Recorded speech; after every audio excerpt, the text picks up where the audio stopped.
You lost 8 in a row. You only fell back 1 game in the standings. It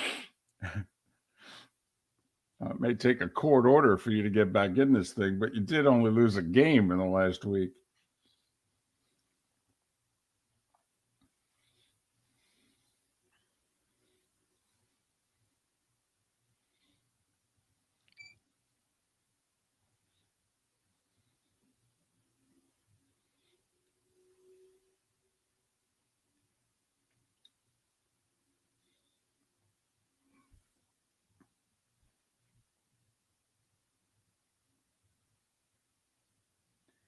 Paul Goldschmidt showed up at the ballpark yesterday and said to the guys, I got this. I lost 8 in a row. He hits 3 homers. Okay. Next week's up to you guys. I got Sunday. Keith Hernandez wrote a book on the 1985 Mets season. And, just every game had, a lot of detail, this, that, and the other thing. There was a game in like mid-August on the West Coast. Mets 2, Giants nothing. Thanks, Doc. That's it. And he just kept going.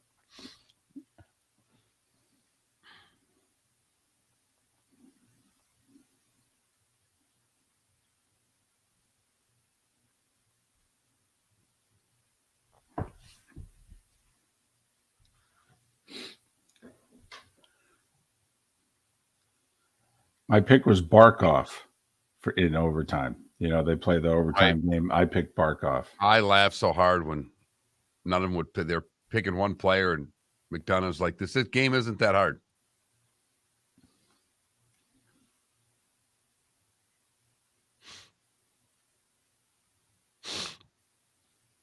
Well, that's all right. Who was it? Is it Weeks who picked one for the Leafs and one for the Panthers? And Liam McHugh's like, that's not how we play the game. The first guy out of your mouth was, somebody from the Leafs. That's your pick. Panthers. Right. They come back after overtime, and Weeks goes, I got it. I had it. No.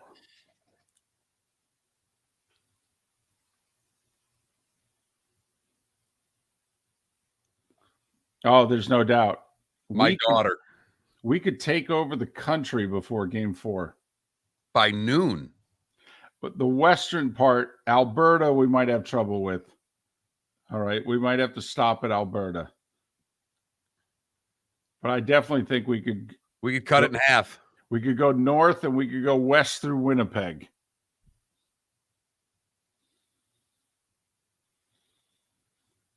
We need to stop just before Calgary.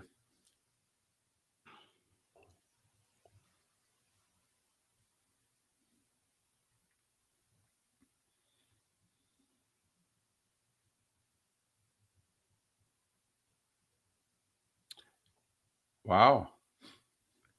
So Coffin Ball, you found that race exciting. Okay.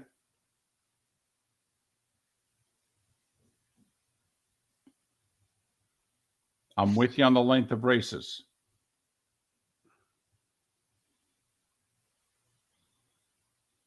Boy, night race, that would be interesting because then none of Europe can see it. Well, what are they going to do? What are they going to do for Vegas? Although, is that at 10 o'clock in Vegas would that 6, 7 a.m. in Europe?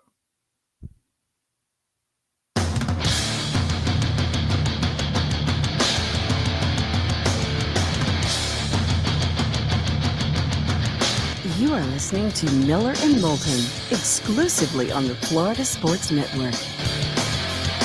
And now, here's Mark Miller and David Moulton. Top of the morning to you.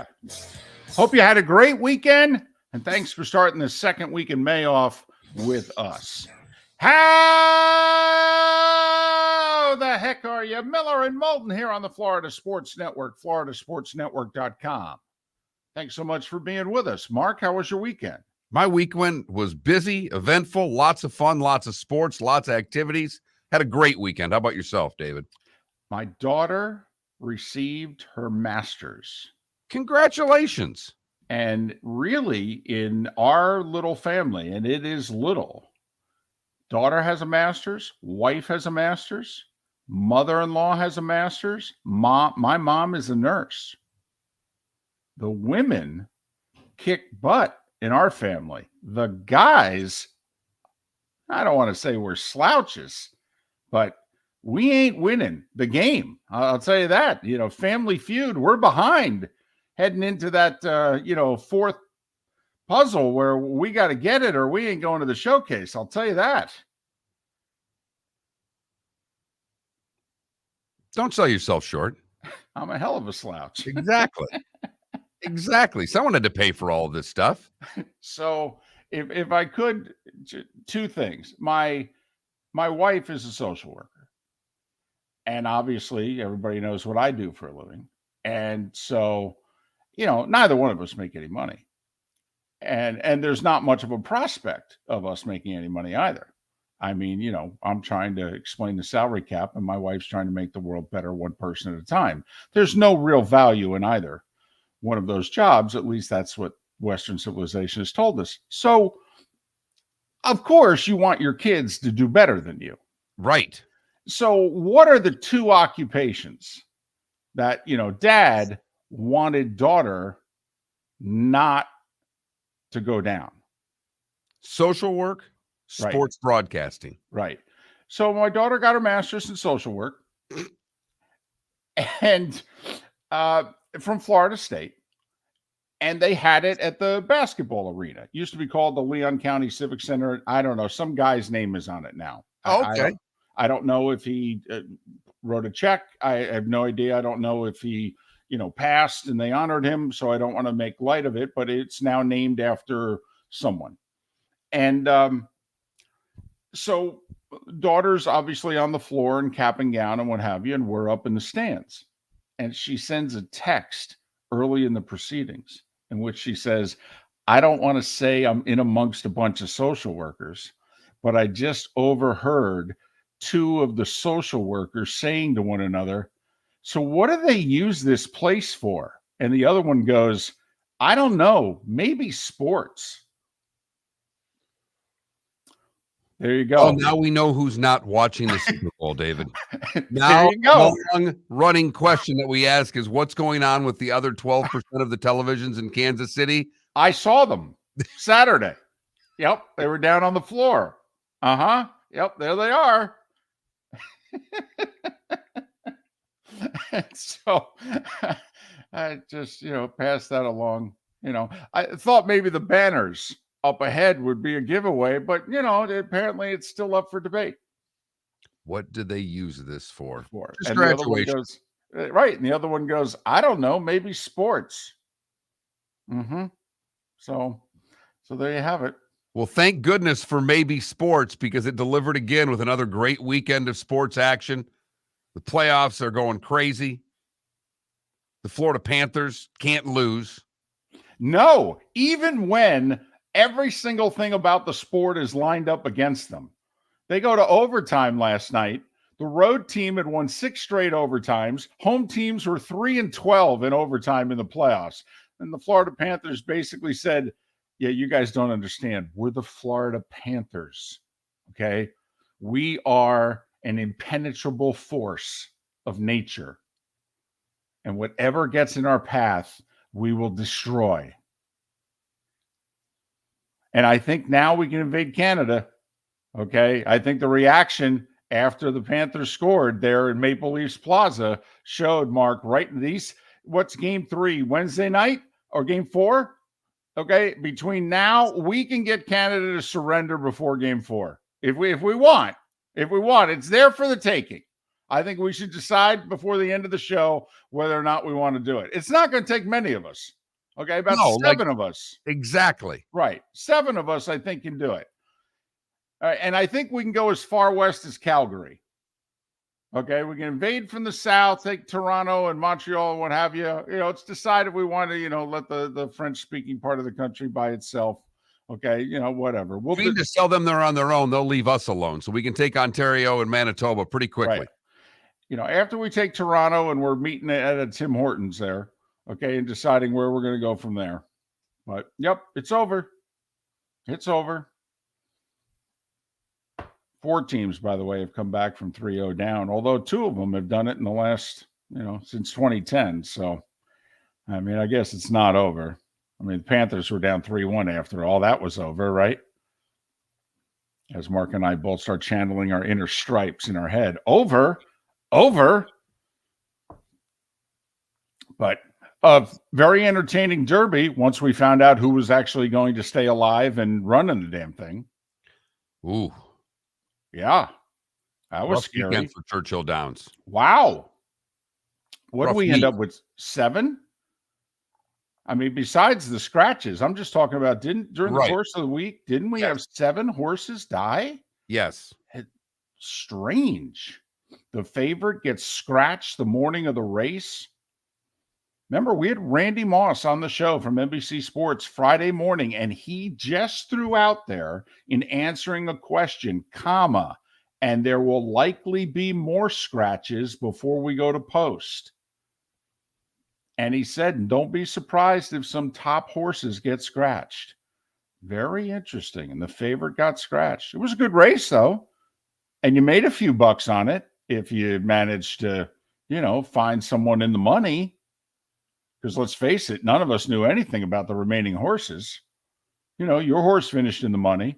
My horse finished in the money. I was at a little party on Saturday and picked the lucky number out of the hat, so I double dipped. Oh, really? Did you pick it and you turn around and go, anybody know anything about this horse? 2 minutes later, yeah, he won.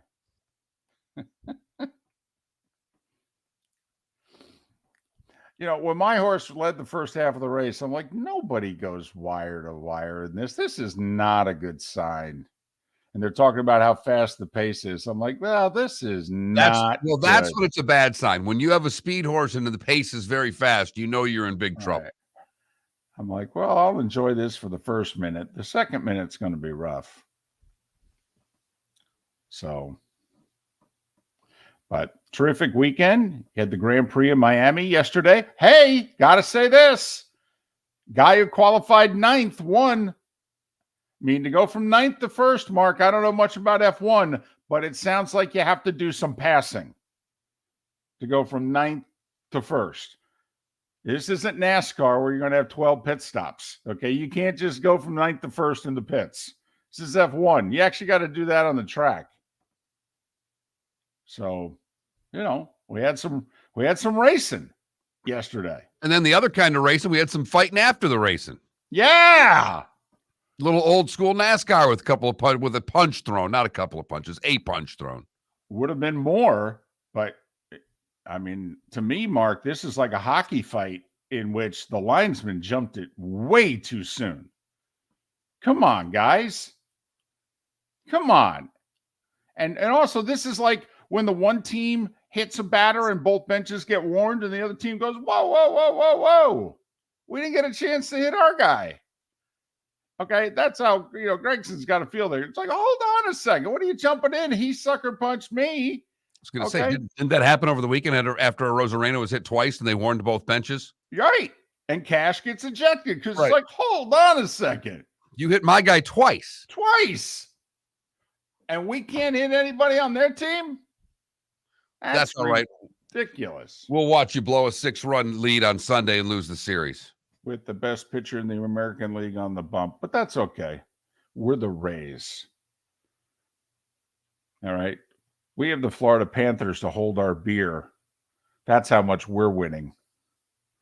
That is interesting. Here's a poll question. More impressive so far, Rays or the Panthers?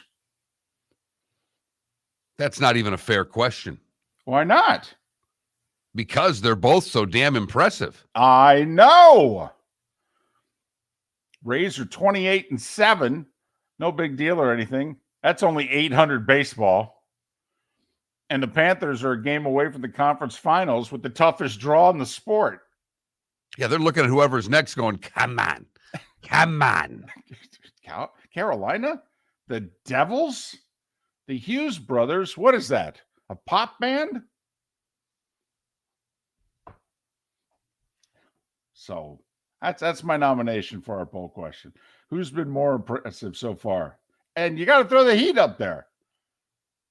Because let me tell you something. It doesn't look like they're going to be tested before the conference finals. If game 3 was any indication. Well, it's tough to go game to game the way the NBA playoffs have gone, David. True. It's been a playoff of, a lot of lopsided wins. When you really don't expect one team to come back, they do. So I can't take anything off of one game in the NBA playoffs. That's for certain. So you're not backing up the truck on the Heat minus 4.5 tonight? No. I don't know. And I'm a Knicks fan. That looks really tempting. Wait a minute. I get Jimmy Buckets and the boys, and I only have to lay 4.5. So that's a hell of a poll question, come to think of it. More impressive so far. The Rays, the Florida Panthers, the Miami Heat. My early vote would be the Panthers because no one expected it. Not that we expected the Rays to jump off to a 28-7 start.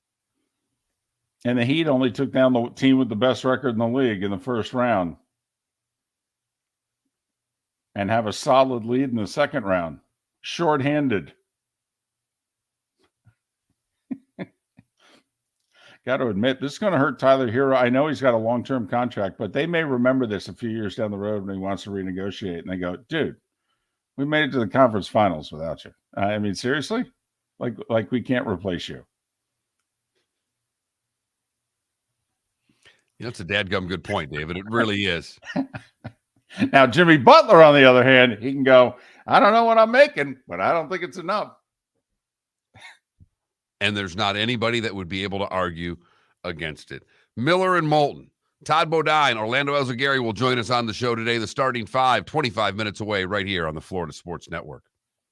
Hello, friends and family of Southwest Florida. Are you looking to tap into the electric vehicle market? Well, look no further because we here at Southwest Florida Golf Carts have just what you need. E-bikes, golf carts, LSVs, scooters, and more. Come down and talk with one of our experienced sales reps, have a soda and a smile, and you could be cruising the streets in your new EV today. Stop by the store or visit our website at flgolfcarts.com and enter for a chance to win $100 off your next purchase by answering John's monthly sports question. David Moulton for Napa, Napa Auto Parts, and Napa Filters. Insist on Napa filters for your vehicles, or if you're a do-it-yourselfer, only buy Napa filters. Napa has a filter for almost anything on earth that moves, whether it's motorcycles, foreign and domestic cars, vans, SUVs, earth-moving equipment. You get the idea. Napa Auto Parts, Napa filters. Insist on them for your vehicles, or if you're do-it-yourselfer, only buy Napa filters. Ladies and gentlemen, once again. Hi. Excuse me. Hey, the line starts back here. Ma'am, if your party's not here, you're going to have to go around again. If you had the opportunity to avoid all this, wouldn't you? Salt Live is the official transportation provider of the Miller and Moulton Morning Show, making your trip to and from the airport seamless and stress-free. Salt Live is supported with the help of local partners like the Bayfront Inn. Gather your family and friends and enjoy a leisurely day on the water with a pontoon or deck boat. If you prefer to explore the waterways without a motor, the Bayfront has canoes, standboards, and kayaks. At the end of your journey, enjoy lunch or dinner at the Bamboo Tropical Bar and Grill. The Bayfront Inn, something for everyone on 5th Avenue in downtown Naples. BayfrontInNaples.com. When you need a ride, book with Salt Live Transportation, 308-8686, or book on saltlivetransportation.com.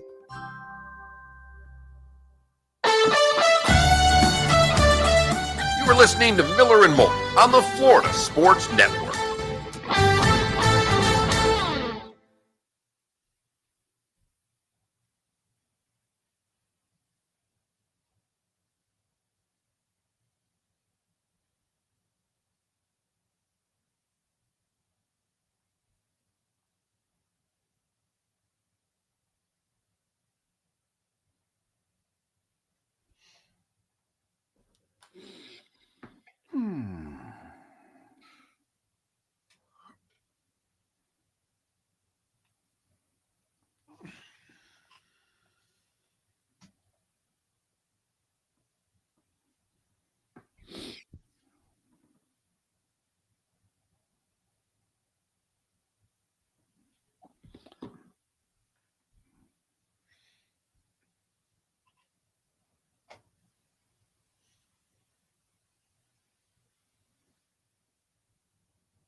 209 wins for Vita Blue, McClellan.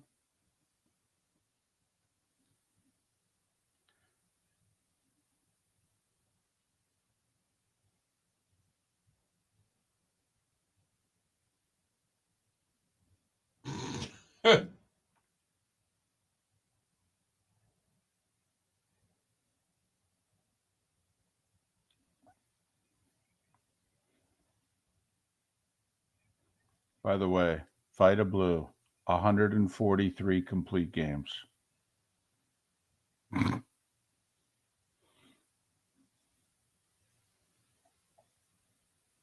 And 473 starts.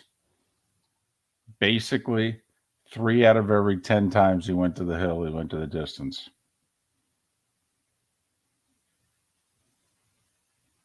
Golly. Not that it's a different day and age or anything.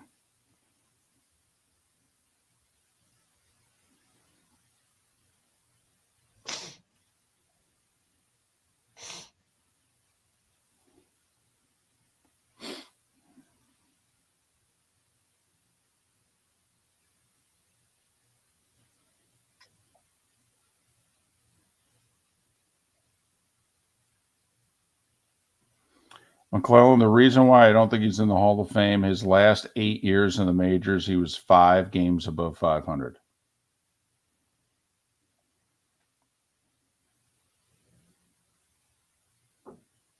It's a great pull right there, Adam. Christopher Walken, your villain in A View to a Kill.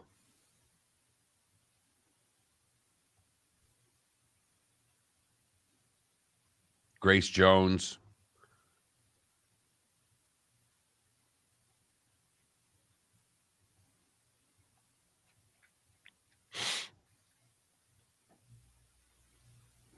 That punch by Ross Chastain was so clean. It was. It was a clean punch. I did the Canelo fight have a better punch than that one.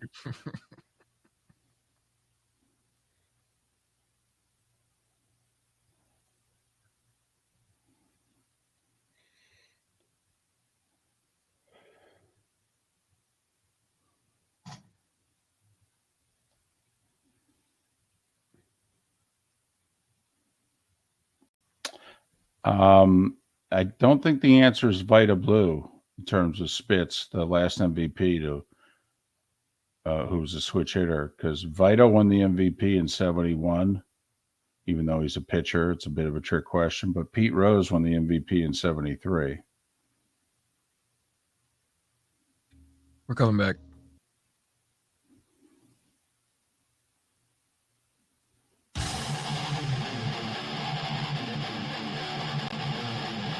You're listening to Miller and Moulton, exclusively on the Florida Sports Network.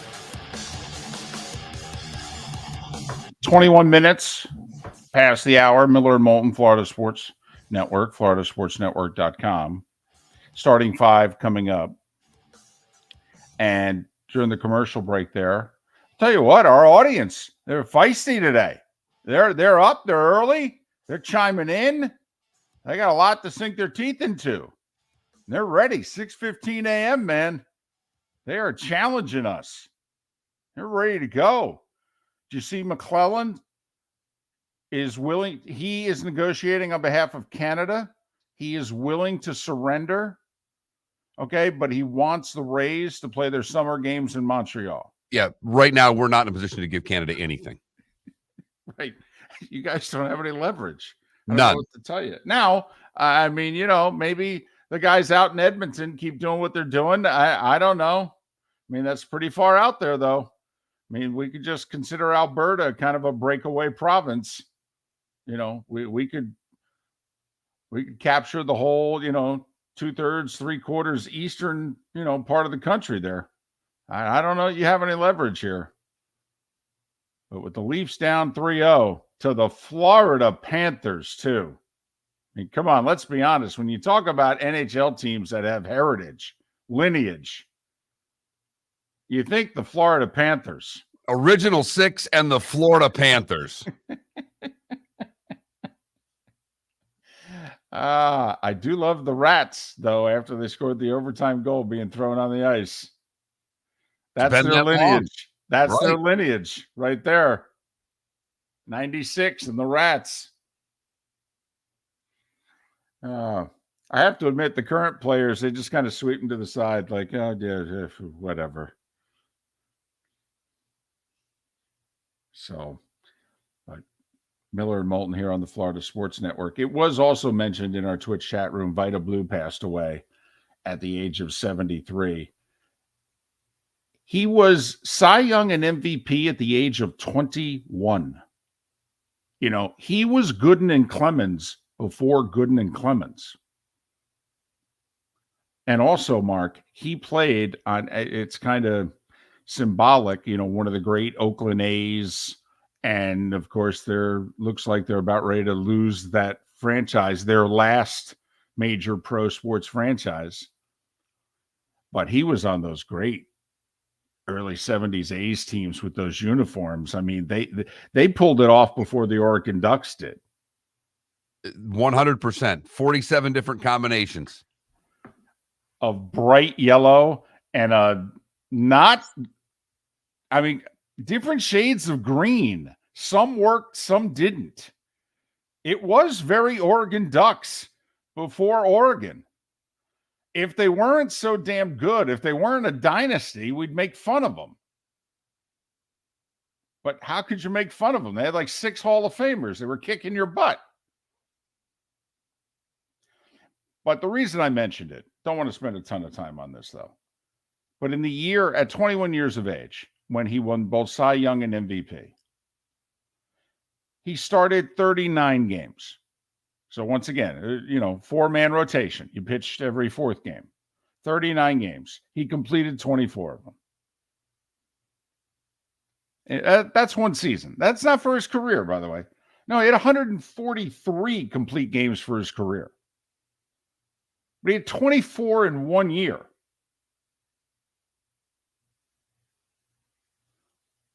He had 8 seasons where he completed 10 or more games. Oh, by the way, his ERA that year was 1.82 on 24 games. He was 21. I don't know. That seems pretty good.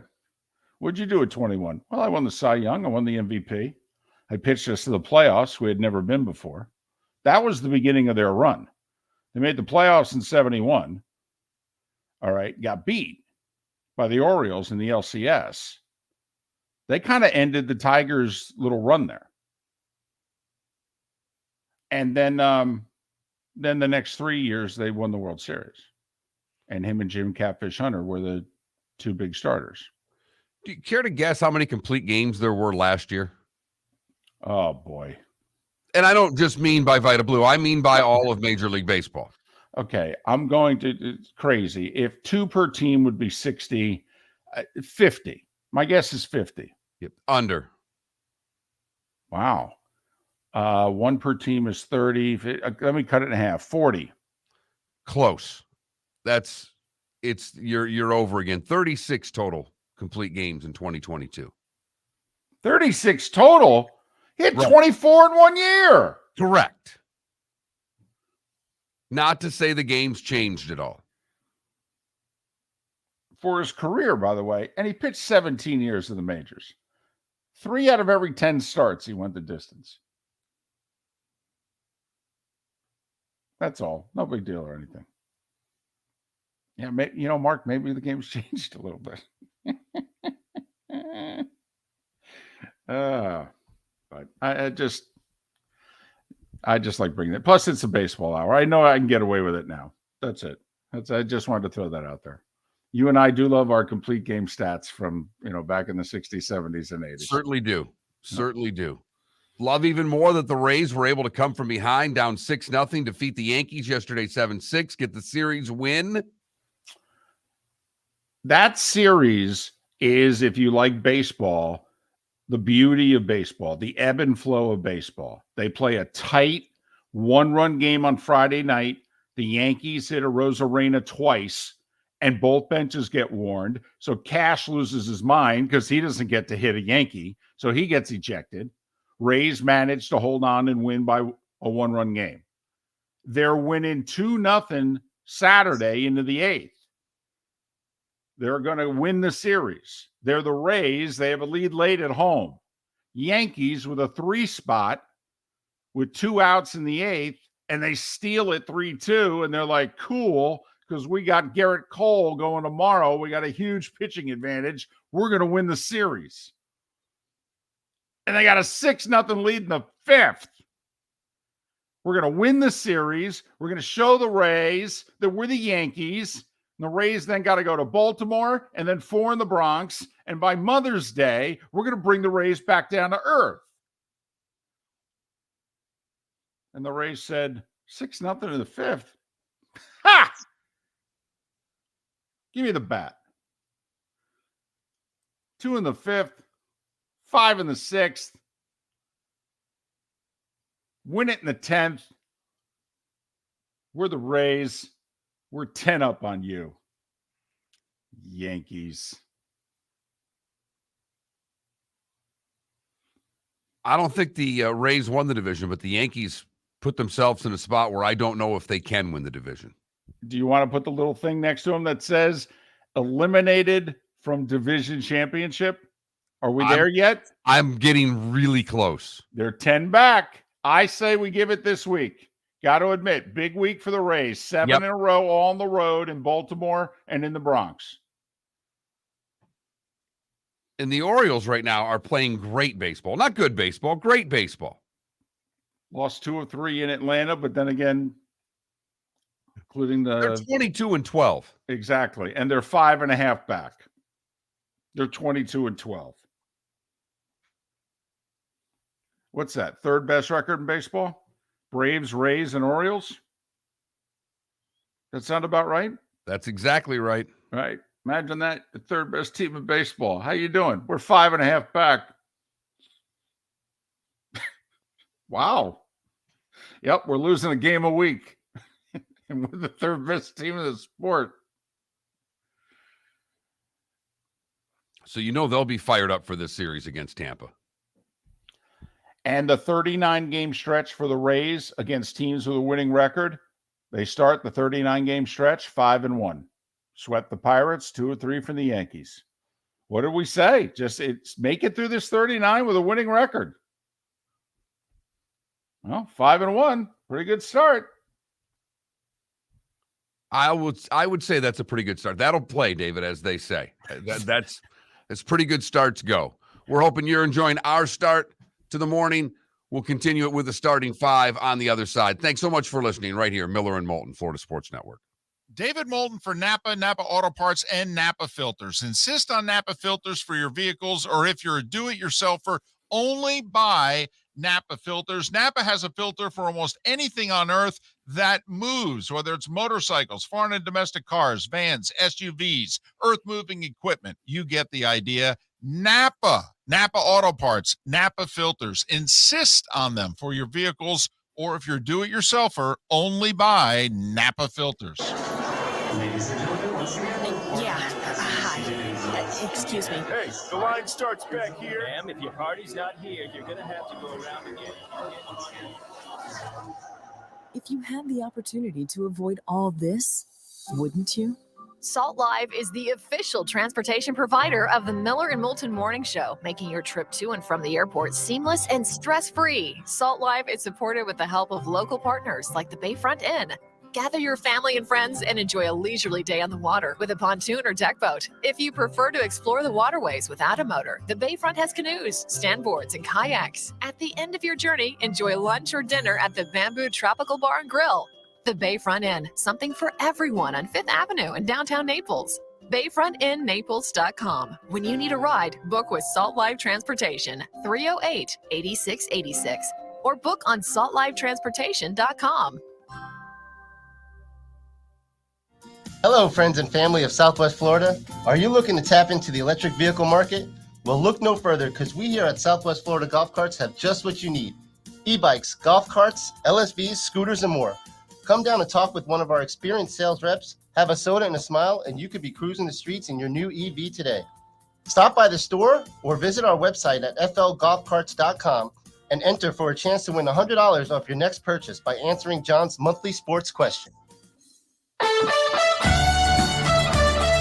You were listening to Miller and Moulton on the Florida Sports Network.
Yeah, did it the hard way again. Lost Friday and came from like 6-7 runs down yesterday to win.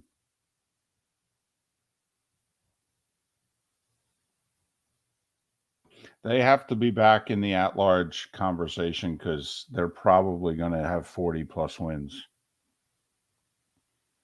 I think they're 35-12, and they have 2 weeks left in the regular season.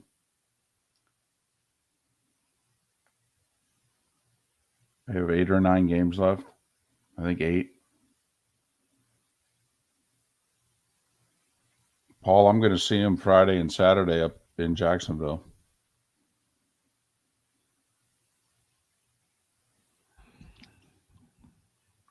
So is that your story, Canada Relief? You're going with it? You're going to bet the Lions? Every time there's a coronation, we bet the Lions? Wow, look at that. Lions win the Super Bowl. I think they'd settle for a playoff win. Mark, ask your friends who are Lions fans. Hey, I give you an NFC North title. I give you a 3 seed. I give you a home playoff win. You lose at Frisco in a good game in a division round. Would you take it, yes or no? Oh, I think they'd sign up for that right now. Okay.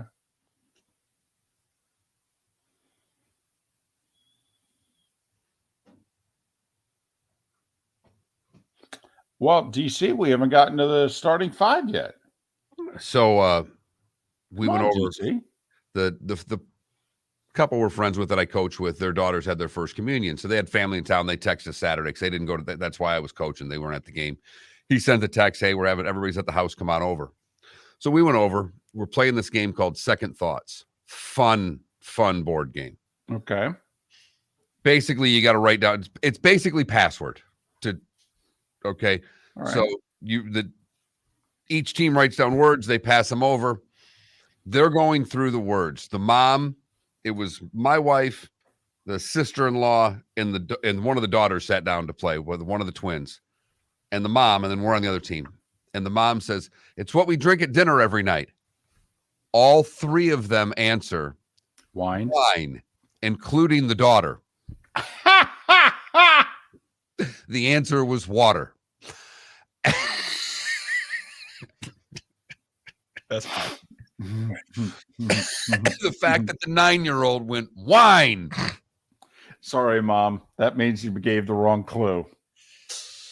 That and Felipe, you'd have been impressed. I went and showed that couple houses all day Saturday. And the 5th house was because the parents were there. They're all Cuban. And the 5th house was by the parents' house. And Pedro, the old man, he says, "Do you want to come back and see my house?" And of course, I'm going to say yes. You don't say no to a man who invites you to his house. Mm-hmm. So I get there. He gives me a beer. I'm going to beer. I'm like, he said, "Do you drink beer?" I said, "I've been known to have one." So we have a beer, and then Mom had to do something. So the other son, the younger son, came out and she said, "Do you want some Cuban coffee?" I'm like, yes, I do. Absolutely. Yes, I do. Mom is making Cuban coffee. Yep. I am in. Did you have a little shot? She had the little espresso. The actual cups. Not the grocery store. No plastic. She had a little mini mug. Yeah. So how much stronger? Because I don't drink coffee. So how it's- much stronger is from just regular American It's like- coffee, Cuban coffee? Twice as strong? 5 times. 4 to 5 times. Wow. Wow.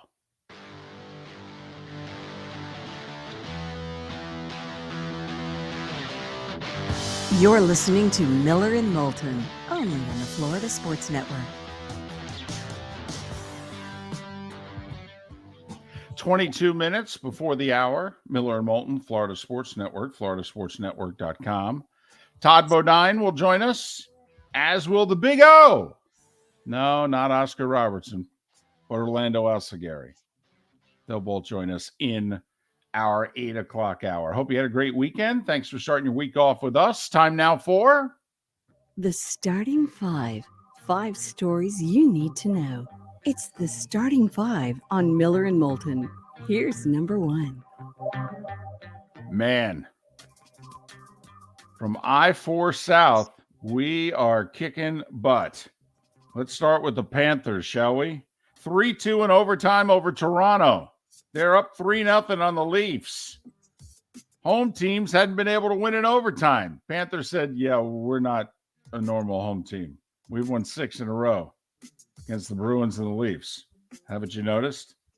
Sam Reinhart, the game winner, 3:02 into the OT. Panthers ended up beating a backup goalie. Strange play, very early second period. Ilya Samsonov was taken out by his own guy.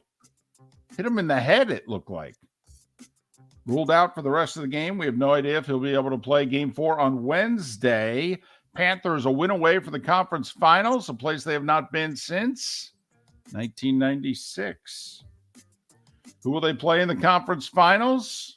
Well, Carolina's up 2-1, but that one was yesterday. New Jersey doubled them up 8-4. Jack Hughes.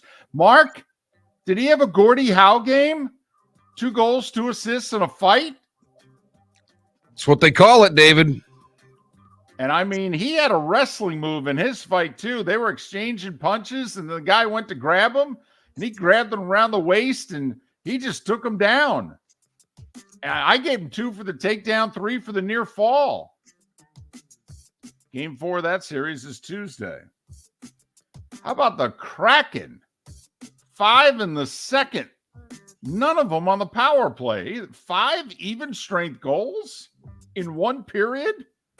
That's tough to do. 7-2 Seattle over Dallas. They lead 2-1. Tonight's Game 3, Vegas and Edmonton, series tied at 1.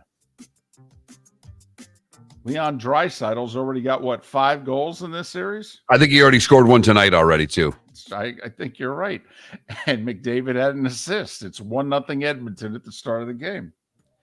NBA, tell you what, the Sixers and Celtics, it's a fairly entertaining series. That was an entertaining game yesterday. I enjoyed that.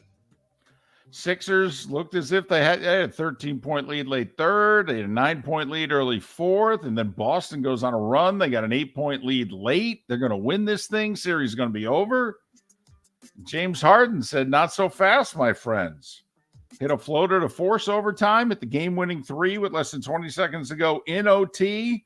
Sixers survive as Marcus Smart's 3 was released just after time had expired.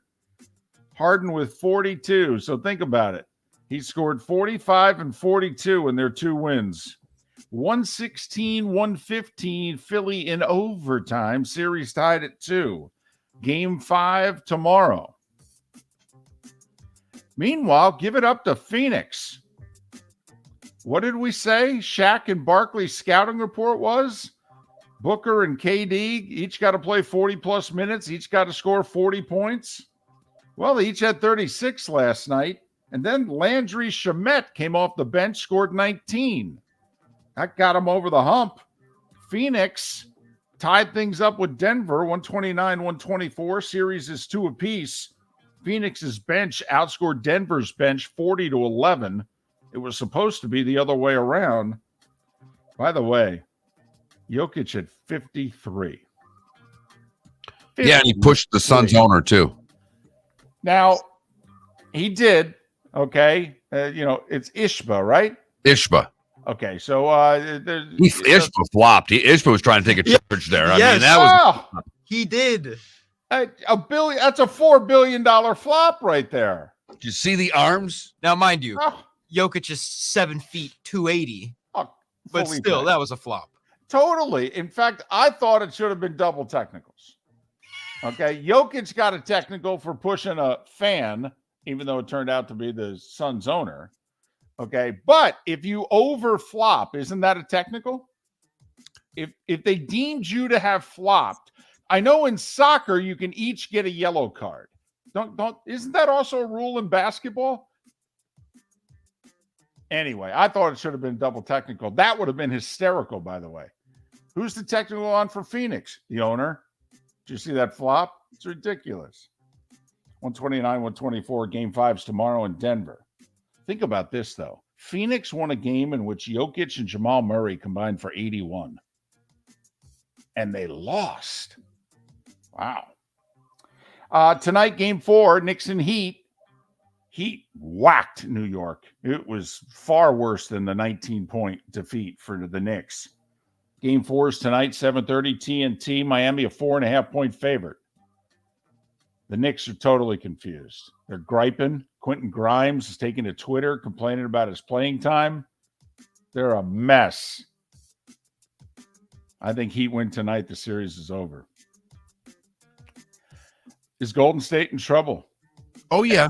Lakers beat them by 30 in game 3. Game 4 is tonight. LA's only a 3-point favorite at home. It's because Golden State's going to tie the series. Well, yeah, it's because it's the season for Golden State. Yeah. You can't go down 3-1. I mean, the same thing for the Knicks. I expect great efforts out of both teams tonight. I'm backing up the truck on Miami, though. So you would take Golden State in the 3 tonight on the road? Because remember, this ain't Sacramento. This is LeBron and the boys.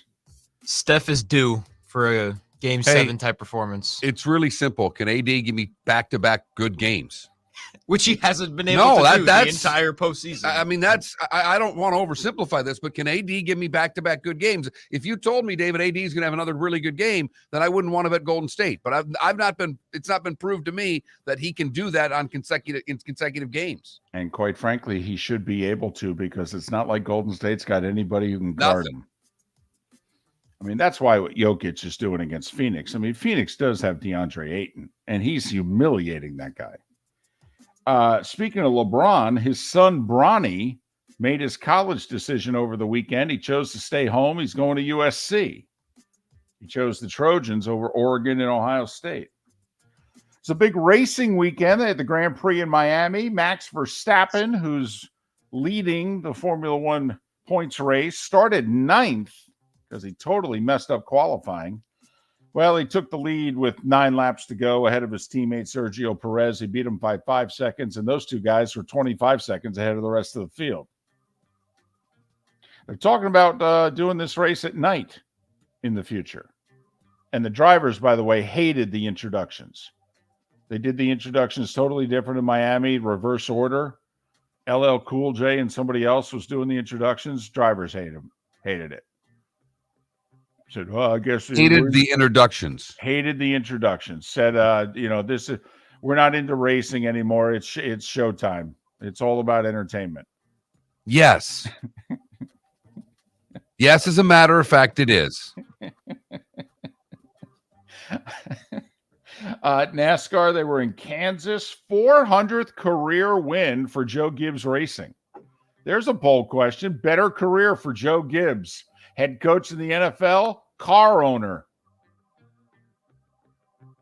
Who'd have thunk he could be as good or better in NASCAR than he was in the NFL? I mean, he took him to 4 Super Bowls, won 3 with 3 different quarterbacks, and he might be better in NASCAR. That's impressive. Denny Hamlin nudged past Kyle Larson on the final lap to win in Kansas. But the big story, our guy, Ross Chastain, finished 5th. Extended his points lead. He's got like a 31 points lead in the overall points race. Yet to win this year, however. So not secure a spot in the playoff. But with 60 laps to go, he nudged Noah Gragson, which led to a spin from Gragson. And Gragson was not happy with it. And after the race, Gregson confronted Chastain. And they were nose to nose. And then Gregson put his hands on Chastain. He grabbed him. So Ross punched him. It was a good punch, wasn't it? Clean. Right hand, boom. And then there were like two security guys who were watching it. And as soon as Chastain got in his punch, before Gregson could respond, the two linesmen, as we like to say, got in and broke it up. Tell you what, though, did you hear Gregson after the race? Everybody hates this guy. Everybody. When Chase Elliott is telling drivers to beat his ass, you know he's a problem. Ryan McGee of ESPN sent out a tweet and said, I've been covering this sport a while, and usually when it's one guy against the world, it ends up working out really well for the one guy. Major League Baseball, hey, the Rays drew 84,000 for the 3-game series against the Yankees. And considering that capacity is 25,000, that's right. They opened up the upper deck for the weekend. 27 and change Saturday, 32 and change yesterday. Rays rally from a 6-0 fifth-inning deficit against Garrett Cole, beat the Yankees 8-7-10. They're 28-7. 800 baseball. Unbelievable. Braves took 2 of 3 from the Orioles, 3-2-12. Rays start a 3-game series in Baltimore with a 5.5-game lead on the O's. Atlanta tied their best ever start in franchise history, at least since they moved to Atlanta. They're 24-11. They have a 7-game lead already in the East. That baby's over. Over. You can put the check mark next to the Braves. That baby's done. Phillies snap a 6-game losing streak. Also snapped the Red Sox 8-game winning streak, 6-1. Toronto 10-1 over Pittsburgh. Blue Jays swept the series. Pirates have lost 7 in a row. And they're still in first. They are, because the Brewers had lost 6 straight until they beat the Giants yesterday, 7-3. Marlins snap a 5-game losing skid, beat the Cubs in 14-5-4. Colorado took 2 or 3 from the Mets, who've lost 11 of 14, and they're below 500, 13-6 the final. Guardians threw a one-hitter against the Twins, 2-0. Kansas City avoided the sweep at home against Oakland. These two teams combined are 17-53. 5-1 Royals. Cardinals snapped an 8-game losing streak. Also snapped the Tigers' 5-game winning streak. Paul Goldschmidt with 3 home runs, 12-6 St. Louis. Texas doubled up the Angels, 16-8. They took 2 of 3. They lead LA by 2 in the West. White Sox 17-4 over Cincinnati. They scored 11 in the second. How long do you stay at that game in Cincinnati after the road team scores 11? You just start drinking and eating hot dogs, David. You just make a day of it and you stick around till the 5th, 6th inning. Astros have lost 4 of 5. Seattle beat them 3-1. Both teams are 500. Washington 9-8 over Arizona. Arizona was going to be in first place after yesterday. They had a 2-run lead in the 9th. They're going to beat Washington. Meanwhile, the Dodgers are down to their last out in San Diego. Washington scores 3 in the 9th to beat Arizona 9-8. Mookie Betts homers off Hader with 2 outs in the 9th to send it to extra innings. Dodgers beat the Padres 5-2-10. That's baseball, baby. As we mentioned earlier, Vida Blue, the 1971 Cy Young and MVP award winner, passed away of cancer yesterday at the age of 73. So yes, that's right. Do the math. He did all that when he was 21 years old. Wyndham Clark, the American, very emotional after winning the Wells Fargo, his first ever win. He beat Schauffele by 4. The PGA starts in 10 days. Think about it. He's been teased his whole life for being named Wyndham. Yesterday, he finally had something to cheer about. Yeah, and since it was an elevated event, he won, a few million. Yes, he did. That was almost an LIV win. LPGA International crown. It was a team competition. Taiwan beat Australia. USA finished 3rd. And that's all I got. If you guys want to go back and talk to Derby and stuff from earlier in the week, but I just stuck to pretty much Sunday.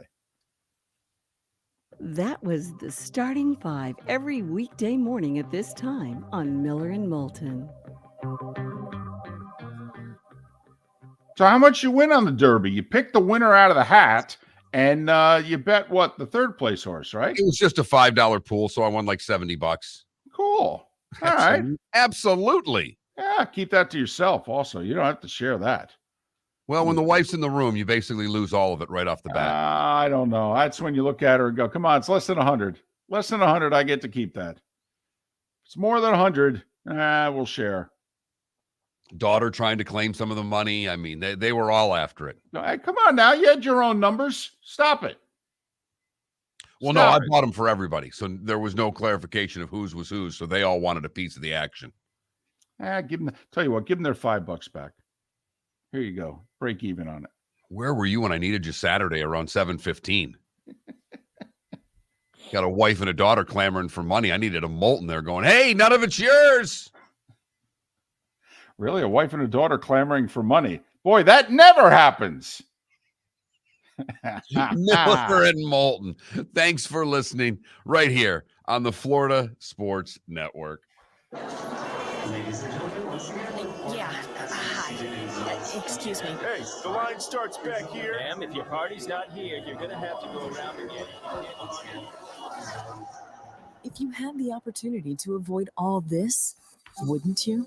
Salt Live is the official transportation provider of the Miller and Moulton Morning Show, making your trip to and from the airport seamless and stress-free. Salt Live is supported with the help of local partners like the Bayfront Inn.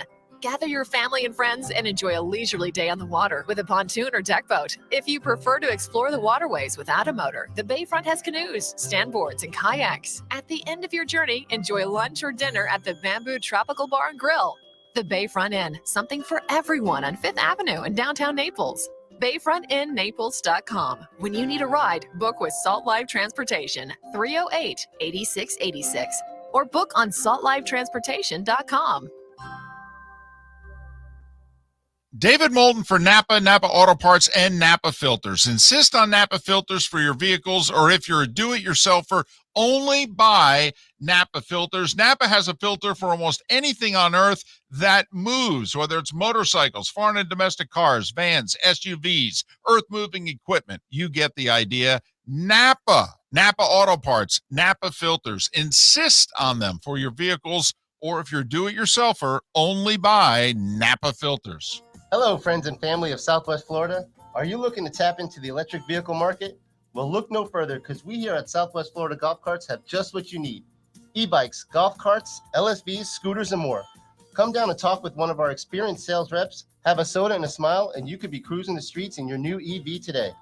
Stop by the store or visit our website at flgolfcarts.com and enter for a chance to win $100 off your next purchase by answering John's monthly sports question. Miller and Moulton here for the Clutch Vodka Play of the Day. Mark, remember Nick Charles, Fred Hickman, the CNN Play of the Day? Yeah, CNN did a nightly sports show. That was a while ago. Yes, it was. Just work with me. Everyone liked the pod, the Play of the Day. So how about we have the Clutch Vodka Play of the Day? Sounds good. Fun. Smooth. Like Clutch Vodka. Listen weekday mornings for the Clutch Vodka Play of the Day. That's Clutch with a K. Located on the East Trail, locally owned Naples Tiki Bar and Grill is an outdoor eatery next to the Hitching Post Shopping Center. Island-inspired food with a true tiki theme. The best place in Naples to enjoy the beautiful weather in Southwest Florida. The Naples Tiki Bar and Grill offers a great menu for dine-in or takeout. Enjoy our famous pulled pork, huge burgers, and tiki bar cocktails. Don't miss happy hour every day from 3 to 6 and live music 7 days a week. See you soon at the Naples Tiki Bar and Grill, 11498 Tamiami Trail East. You were listening to Miller and Moulton on the Florida Sports Network.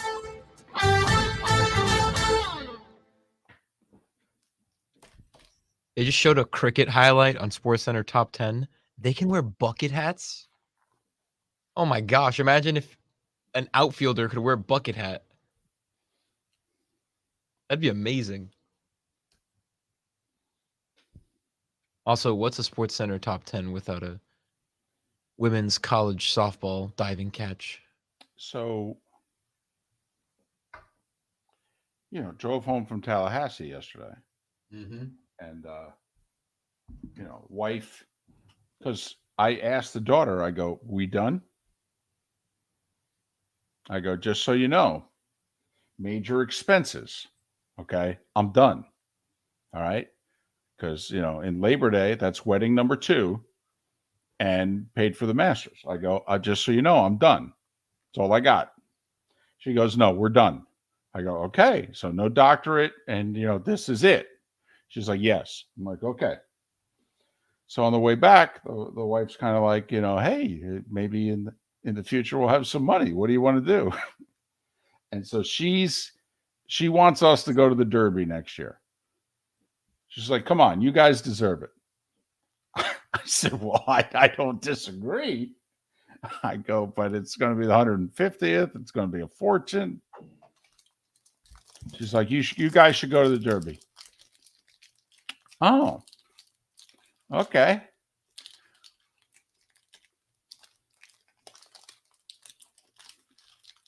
So in my spare time this week, I'm going to look around, see how much it, 150th Kentucky Derby.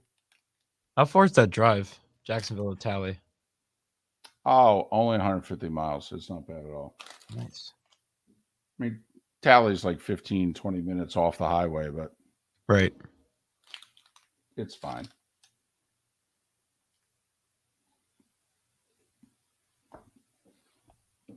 Straight highway drive. It's I-10. I-10 goes from Jacksonville to Los Angeles. They have the sign, like the first mile marker has LA on it too, right? Does it? It should. It really should.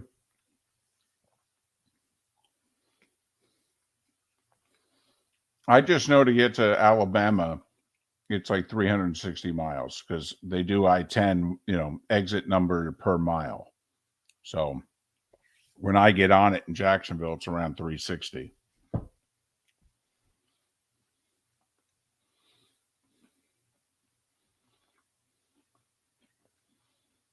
Yeah, Canada. Jokic did kind of bum rush him. Like, give me the ball. Give me the ball right now.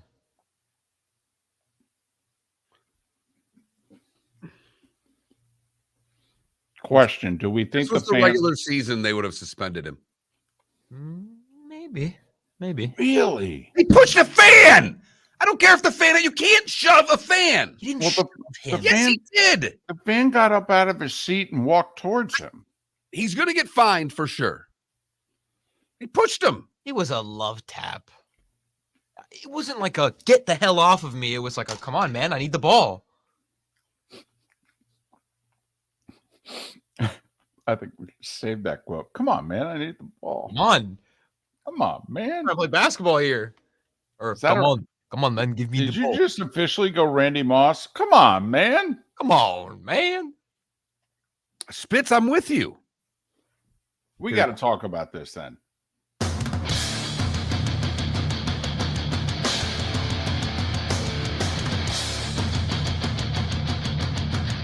You are listening to Miller and Moulton, exclusively on the Florida Sports Network.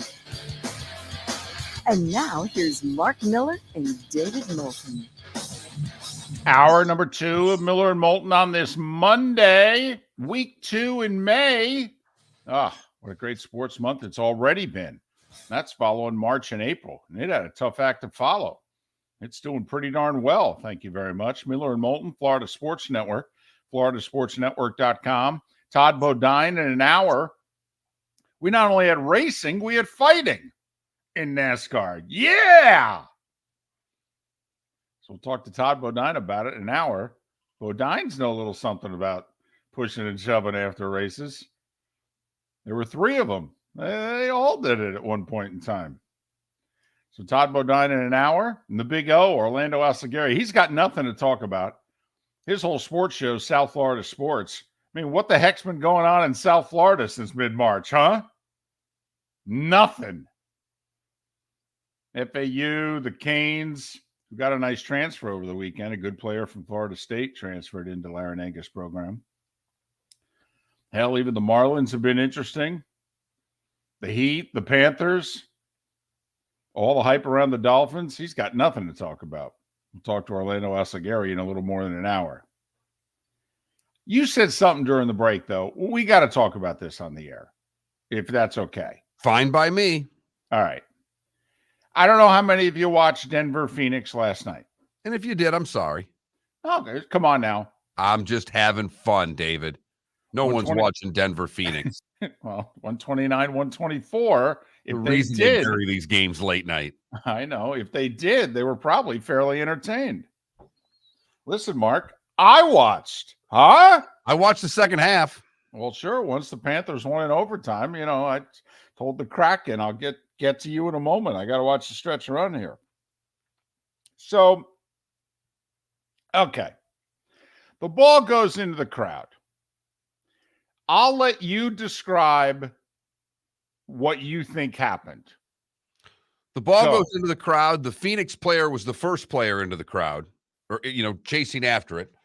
Jokic decides to run over, which I have no idea why he was running over there. That's the first thing I'm trying to figure out, why he even ran over.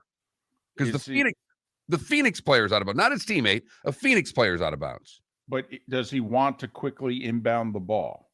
Do you think that's why he was heading over? Because it's our ball. Give it to me.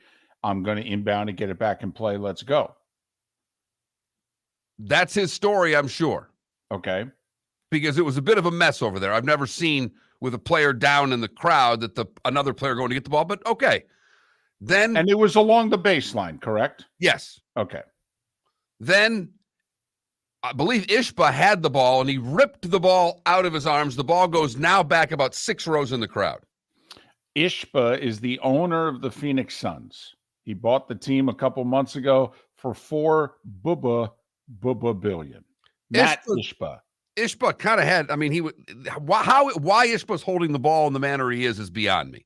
Because he's kind of MJ in the ball after that title. He's kind of hugging the ball over in the corner there. Well, Tim Duncan pregame. Okay, that's fine. Whatever description you want. Felipe, jump in at any point to help me out with any verbal descriptions of this. But yeah, he's got the hug on the ball. Jokic goes to grab it. The ball flies up in the crowd.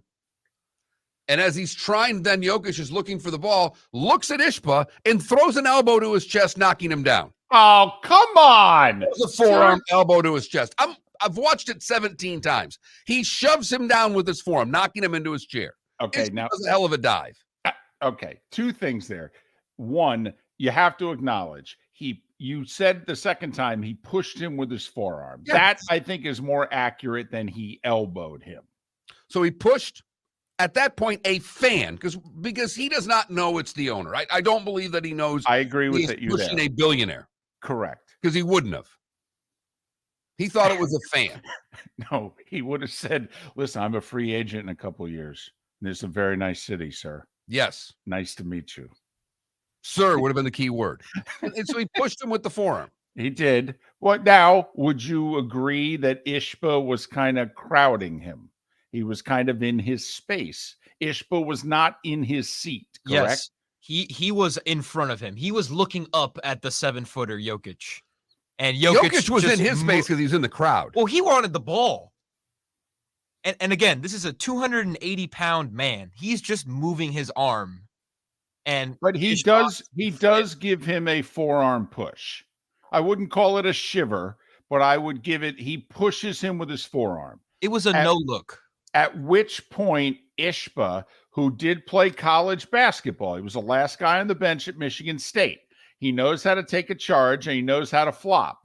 And he hadn't flopped. He's in his early mid-40s? He hadn't flopped in 20 years.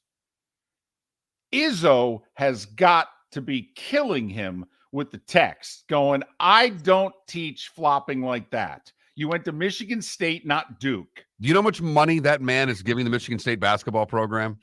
It's the last thing Izzo's. Izzo texted him, are you okay? Is there anything I can do? Should I send help?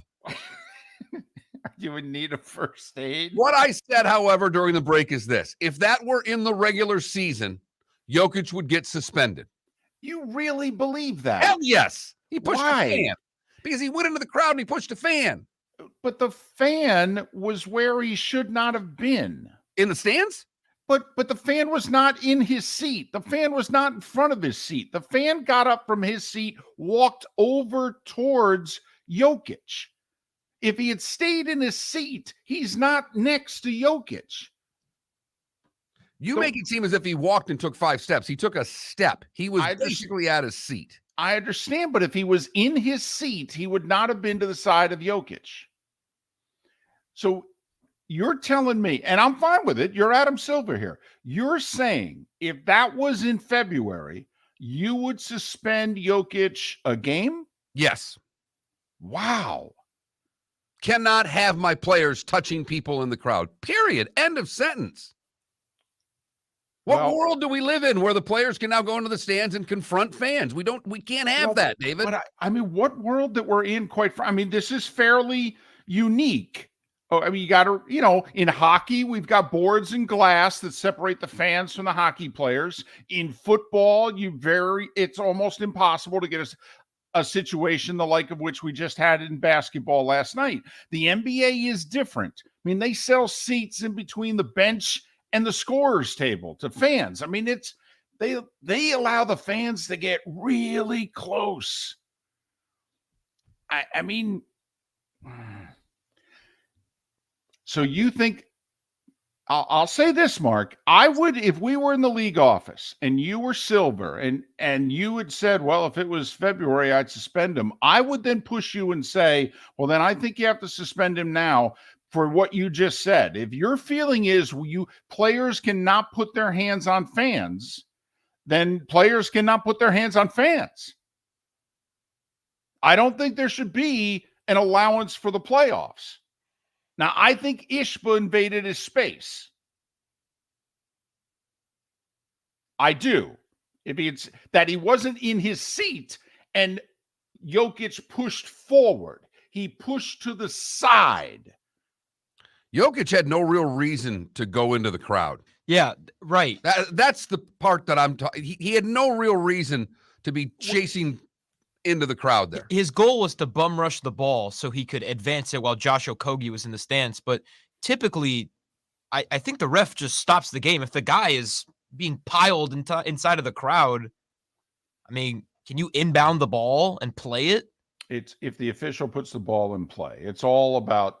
And so what Jokic was trying to do is what you said. He wanted to get the ball, look at the official, and basically say to the official, touch the ball so I can put it back in play. Right. And obviously the fans wouldn't let him get the ball. And then he pushed to the side. And yes, Ishba he was shot, right? That was a sniper. I mean, with the way he went down. That was Smart. Marcus Smart right there. I mean, that was somebody from the second level right there got him with a BB. I mean, down goes Ishba. I mean, that's a full 8 count with the way he fell to the ground. I mean, he must be hurt. I'm surprised he wasn't stretchered off.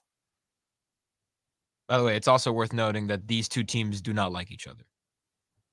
Are we sure about that? Oh, yeah, they do not. Oh, my gosh. I think there's legitimate beef between arguably the two best players on each team, Jokic and Booker. Because, by the way, Booker is playing like the best player on that team right now.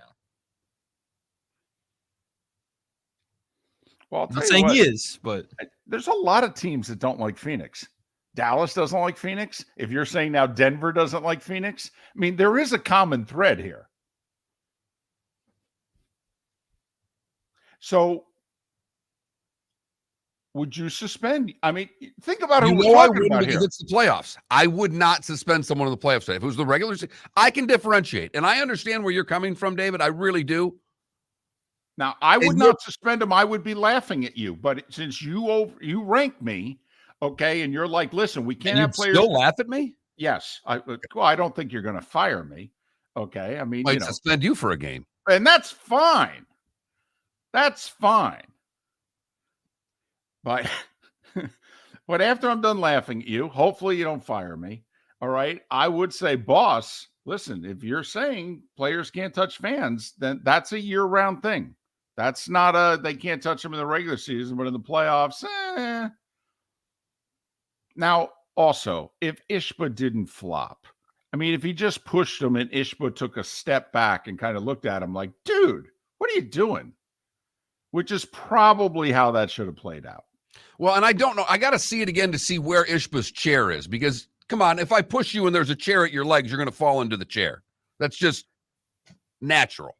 I mean, I thought he was like a stunt guy there in which he started falling and then he looked. He's like, do we have the mat down? So you're offended by the flop, and that's the whole problem you have with this, is you think the flop is so bad that you can't justify any form of pushing from an NBA player going into the crowd and striking at an owner who he thought was a fan. Hold on a second. It was a fan. Striking. Okay, Chastain, okay, struck Noah Gregson yesterday, right? Jokic did not strike Matt Ishba. I am, okay, on the egregious scale of 1 to 10, okay, I find Ishba's flop to be a 7, Jokic's forearm to be a 6. I do. You're right. The flops got me going. By the way, do you know who is sitting to the right of Ishba? Isaiah Thomas. Yes. Right. And he would say to Ishba, if you did that in the 80s and 90s, okay, you'd never play. He probably said to him, you know, the guy on our team who flopped like that was Lambeer. Just so you know. Miller and Moulton, the Florida Sports Network. David Moulton for Napa, Napa Auto Parts, and Napa Filters. Insist on Napa filters for your vehicles, or if you're a do-it-yourselfer, only buy Napa filters. Napa has a filter for almost anything on earth that moves, whether it's motorcycles, foreign and domestic cars, vans, SUVs, earth-moving equipment. You get the idea. Napa Auto Parts, Napa filters. Insist on them for your vehicles, or if you're do-it-yourselfer, only buy Napa filters. Located on the East Trail, locally owned Naples Tiki Bar and Grill is an outdoor eatery next to the Hitching Post Shopping Center. Island-inspired food with a true tiki theme. The best place in Naples to enjoy the beautiful weather in Southwest Florida. The Naples Tiki Bar and Grill offers a great menu for dine-in or takeout. Enjoy our famous pulled pork, huge burgers, and tiki bar cocktails. Don't miss happy hour every day from 3 to 6, and live music 7 days a week. See you soon at the Naples Tiki Bar and Grill, 11498 Tamiami Trail East. Miller and Moulton here for the Clutch Vodka Play of the Day. Mark, remember Nick Charles, Fred Hickman, the CNN Play of the Day? Yeah, CNN did a nightly sports show. That was a while ago. Yes, it was. Just work with me. Everyone liked the pod, the Play of the Day. So how about we have the Clutch Vodka Play of the Day? Sounds good. Fun. Smooth. Like Clutch Vodka. Listen weekday mornings for the Clutch Vodka Play of the Day. That's Clutch with a K. Hello, friends and family of Southwest Florida. Are you looking to tap into the electric vehicle market? Well, look no further, because we here at Southwest Florida Golf Carts have just what you need. E-bikes, golf carts, LSVs, scooters, and more. Come down and talk with one of our experienced sales reps, have a soda and a smile, and you could be cruising the streets in your new EV today.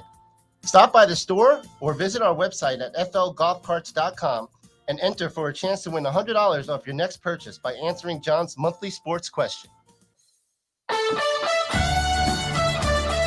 You were listening to Miller and Moulton on the Florida Sports Network.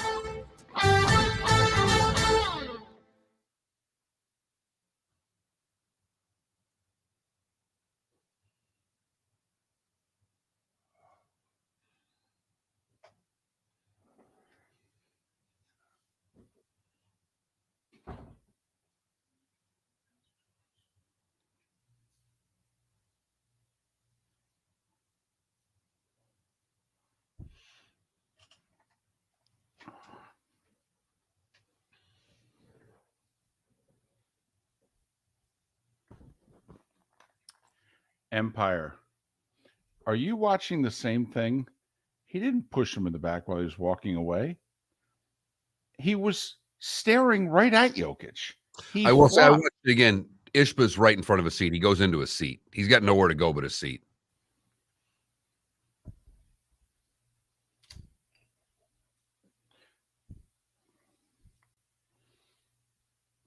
Empire, I'm fine with you saying he should be suspended.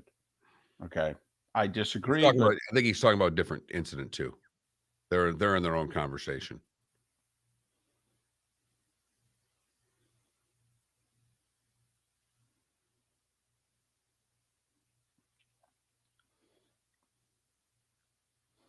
Do you think fans in the NBA are too close? And they've always been right there. Right there.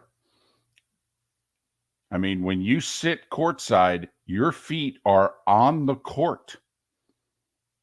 Even if the chairs are just off the court, your feet are on the court. Never mind those 4 to 6 seats they sell in between the bench and the scorer's table, which I think is ridiculous. Those are my favorite college seats because I just wonder who's there. Who spent like Ishba sits them. Like my buddy's brother has them at Michigan. Really? Right next to the visiting bench. He's got the 4. He's the second row. He's not the first row. He's the second row. I always watch Michigan games to see who's got Paul's tickets.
Shout out Mike Malone. Oh, that's funny. Empire, we're not anti-Draymond at all. Mark loves Draymond. Okay. I don't think we thought, no, I did not think Draymond should have got suspended in the Sacramento series. And I did. In fact, I didn't like the fact he got ejected. I just thought it should have been a double technical.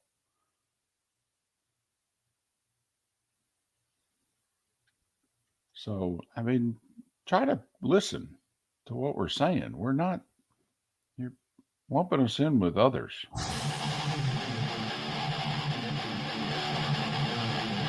You're listening to Miller and Moulton, exclusively on the Florida Sports Network.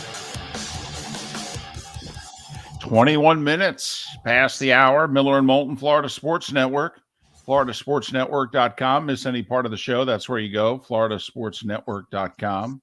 Felipe gets every hour of the show up there pretty quickly. It's kind of how we roll. Orlando Alzugaray coming up a little more than an hour. Todd Bodine in 40 minutes. We'll talk a little NASCAR and boxing all at the same time. We had both at the same race yesterday. Hot damn. Now we're talking. Now you get people to watch. There we go. Racing and fighting. All right. So Todd Bodine to talk about that in 40 minutes time. How about the Heat and the Panthers, huh? My goodness. I mean, the Heat shot 39% in game 3, 21% from 3, and they blew them out. Mark, they're taking the heart. I mean, they're Saturday. They toyed with the Knicks. The Knicks are not a soft team, and they made the Knicks look soft Saturday. What they did was make them look inexperienced in the postseason. Well, but I thought they made the Knicks look the way the Knicks made Cleveland look in the first round. And the Knicks made Cleveland look a little soft and took away their will to compete. And the Knicks are not a soft team. By the end of game 3, they were. It's weird when you look at the box score from the game because it doesn't look like a blowout. No. The team shot both shot poorly. Both shot poorly from three-pointers. Now, Miami was great at the line. The Knicks were okay, not bad. The rebounds were similar. The turnovers were similar. And yet it was a blowout. Right. From the get-go. Miami jumped on them. The Knicks were never in it. They were down 14 to the half. It felt like 25. Game 4 tonight. I mean, this is one of those deals. I'll bet you the Heat wanted to play yesterday.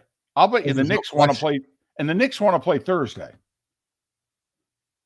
They need time to regroup, and they don't have it. I'll bet you, I'm just throwing this out there. I'll bet you Tibbs goes back to the lineup that he used for most of the second half of the season. I think he puts Grimes back in the starting lineup, brings Hart off the bench. Knicks are not getting the bench production that they are used to getting and they use to beat teams. And I think they're going to – Grimes got hurt early in the Cleveland series and lost his starting spot. I have no idea if Quentin Grimes can keep up with Jimmy Butler. That's why Hart's been playing. But I think Tibbs has got to make some lineup changes tonight. Got to do something. And that just was too easy for the Heat. I mean, Felipe, I don't know what you see, but to me, the Heat have basically made a wall. The Knicks like to drive. The Knicks have a bunch of guys who like to drive, and the Heat have basically said, you ain't getting to the basket. Yes. You can drive. You got two choices. Pull up in the lane, shoot the 10, 12-footer, okay, or kick it out and shoot the 3. And Miami will live all day if they're shooting the 3, David. I mean, they'll play that game all day long because the Knicks are not a good three-point shooting team. In games 1 and 3, the Knicks have shot 20% from 3. In game 2, they shot 40%. Take a guess which games they won and lost. I mean, that seems to be the series to me, Felipe. And there's a lot of Heat fans who have just been dumping on Adebayo throughout this whole postseason, but those are the same people who are clearly not watching his impact on the defensive end of the floor. I mean, no one could score on him in that game. And he proved why he's a Defensive Player of the Year candidate pretty much every year for the last 3 years. I thought he was dominant player in game 3, 18 points, 14 boards, handful of blocks. He was tremendous. It really is defense that wins you games this time of the year. It really is. And the Heat are the stronger defensive team. Well, we'll see, Felipe, if defense still wins championships in the NBA, in a league in which, teams are scoring 115, 120, 125. I mean, what was the regulation score in Phoenix last night? 129, 124. But even all those Golden State teams throughout their whole dynasty, not only have they been the best offensive team, but they have been the best defensive team as well. Well, I don't know about best defensive team, but they've been a good defensive team and good when they've needed to be. Yes. Yes. And I understand what you're saying on defense, but if Adebayo's not getting the 17 that he had in game 3, it's still a big game. It's true. But he shot 50% from the floor. He's got to be able to make, he gets a lot of bunnies. All his shots are inside. If you're Adebayo, I don't want to say you have to shoot 50% of the floor, but you damn well should based on where all your attempts are coming from. They're all coming from no more than 7 feet from the basket for the most part. Especially with Hero gone now. That's a hole in your scoring. He also held the 2 Knicks centers because the Knicks are a double-headed monster, a combined 2 points in 40 minutes, and Randall had 10. Knicks got nothing near the basket because of Bam Adebayo, who blamed himself for the game 2 loss. He did. After the game, he said, it's not me. I was not good enough. And so he had 4 days to prepare for game 3, and boy, was he ready.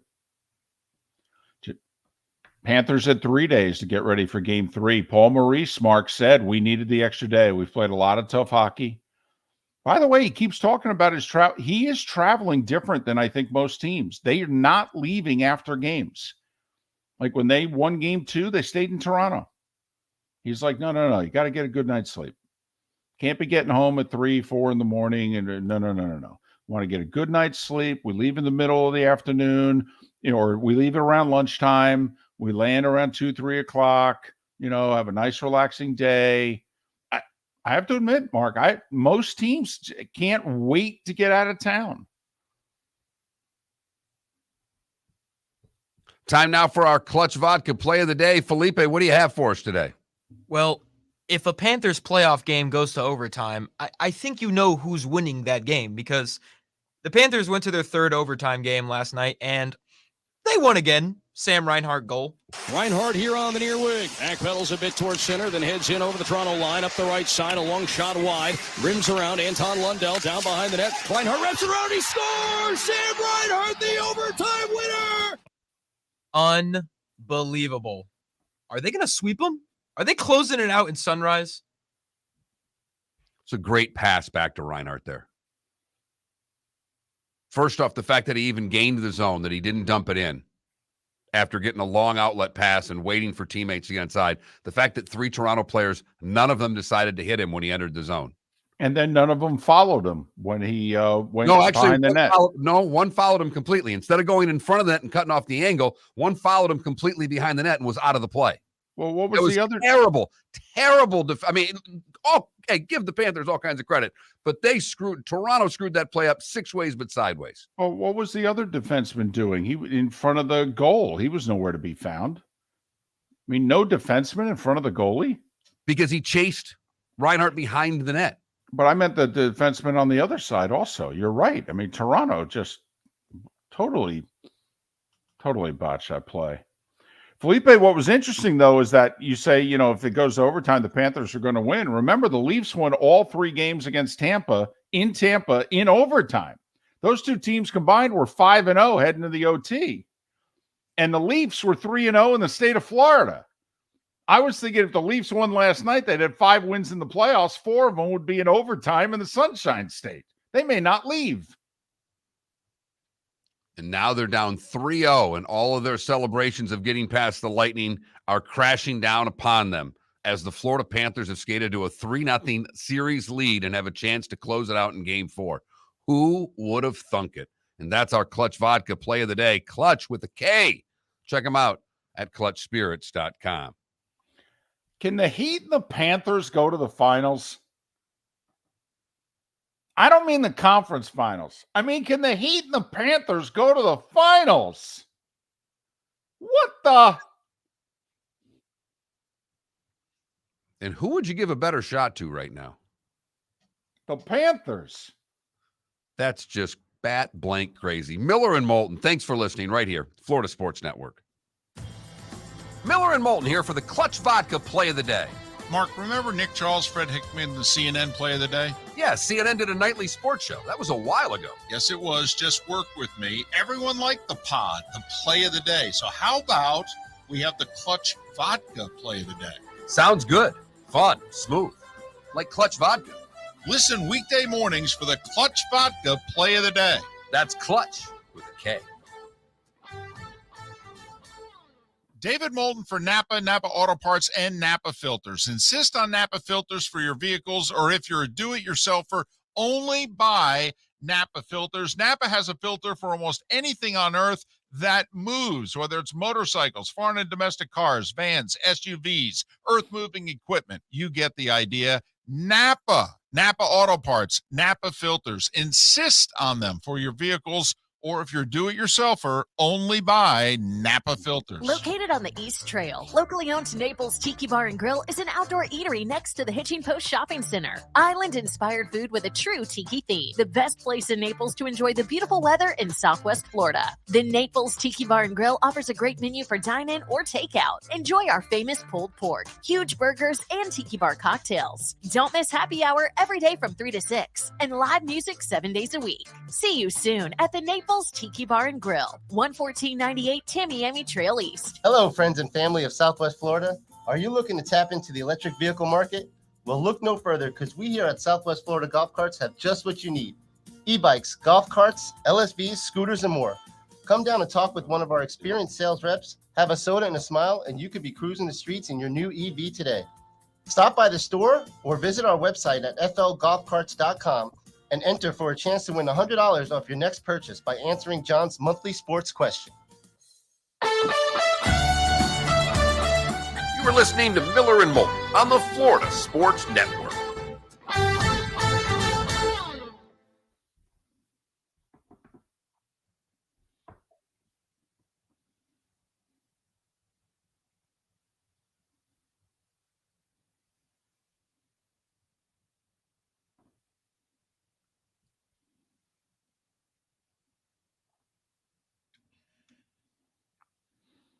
Ambien, when Hero got hurt, they said it's unlikely he would return earlier than the NBA Finals. And even in a dire situation like a Game 7, I still don't think they'd bring him back.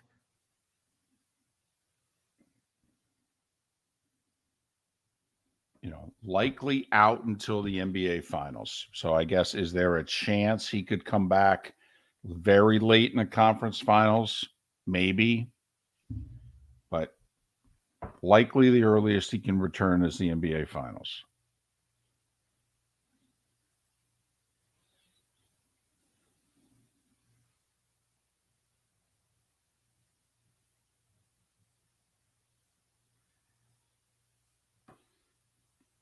How about Van Gundy's little rant about he wants to eliminate the block charge? He says that the players should not be allowed to take a charge in the NBA. Oh, He says block the shot or get out of the way.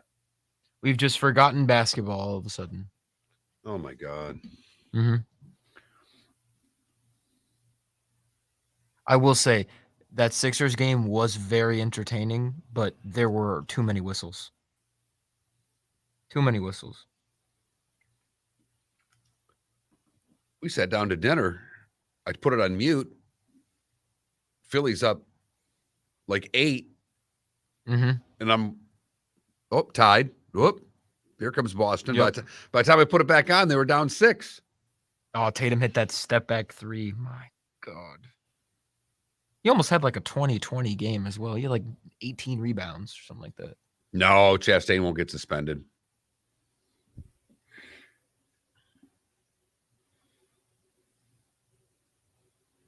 If Chastain gets suspended, I'm probably done with NASCAR. Because if NASCAR gets that soft, then forget it. Forget it. Besides, the other guy put his hands on him. Listen, you can get in my face and yell at me. You touch me, that's a different story. Mark, if we were yelling at each other, that's one thing. If I put my hands on you, I wouldn't hit you first. I'd knock your hands off of me. I thought it's not a sucker punch because his hands were on him. It's not. It's making sure you get the first shot in punch. Mm-hmm. And there's a difference to me. If the hands are down and he just hits him, that's a sucker punch. Yeah. Yeah, but Jim and Alva, here's the problem. NASCAR also celebrated that move that Chastain made to make the playoffs, make the finals last year, and then outlawed it in the offseason. Different sports. One's with another driver in the pits, of which there are plenty of instances that have happened where they've not suspended someone for the same thing, Ambien. 2, another guy went into the crowd and pushed someone. I said I wouldn't suspend Jokic either. I said if it was the regular season, I would. And I have no problem differentiating with the playoffs in the regular season. None. I think you have to. How can you equate the playoffs to the regular season? I've never understood that. Yeah, Sun King, they had that camera down there, and you can just all skin, just right in the cheek. I will say I've seen the push. Okay, it's 7:37. I've seen it 7 times since the Sports Center started at 7.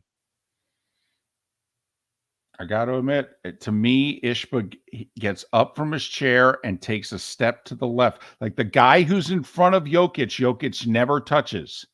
Ishba crowded him from the side. He stepped towards him. Jokic was saying, get away from me. I will say, though, he did yank it. Like, he yanked that ball. He wrestled it out of him. Jokic initiated contact. Jokic is kind of a sometimes, but yeah, 53 last night.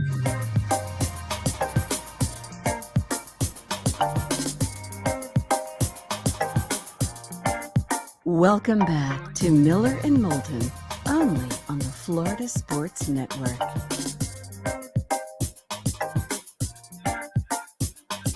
"22 minutes before the hour, Miller and Moulton, Florida Sports Network, floridasportsnetwork.com. So we had some physical altercations yesterday and last night in sports.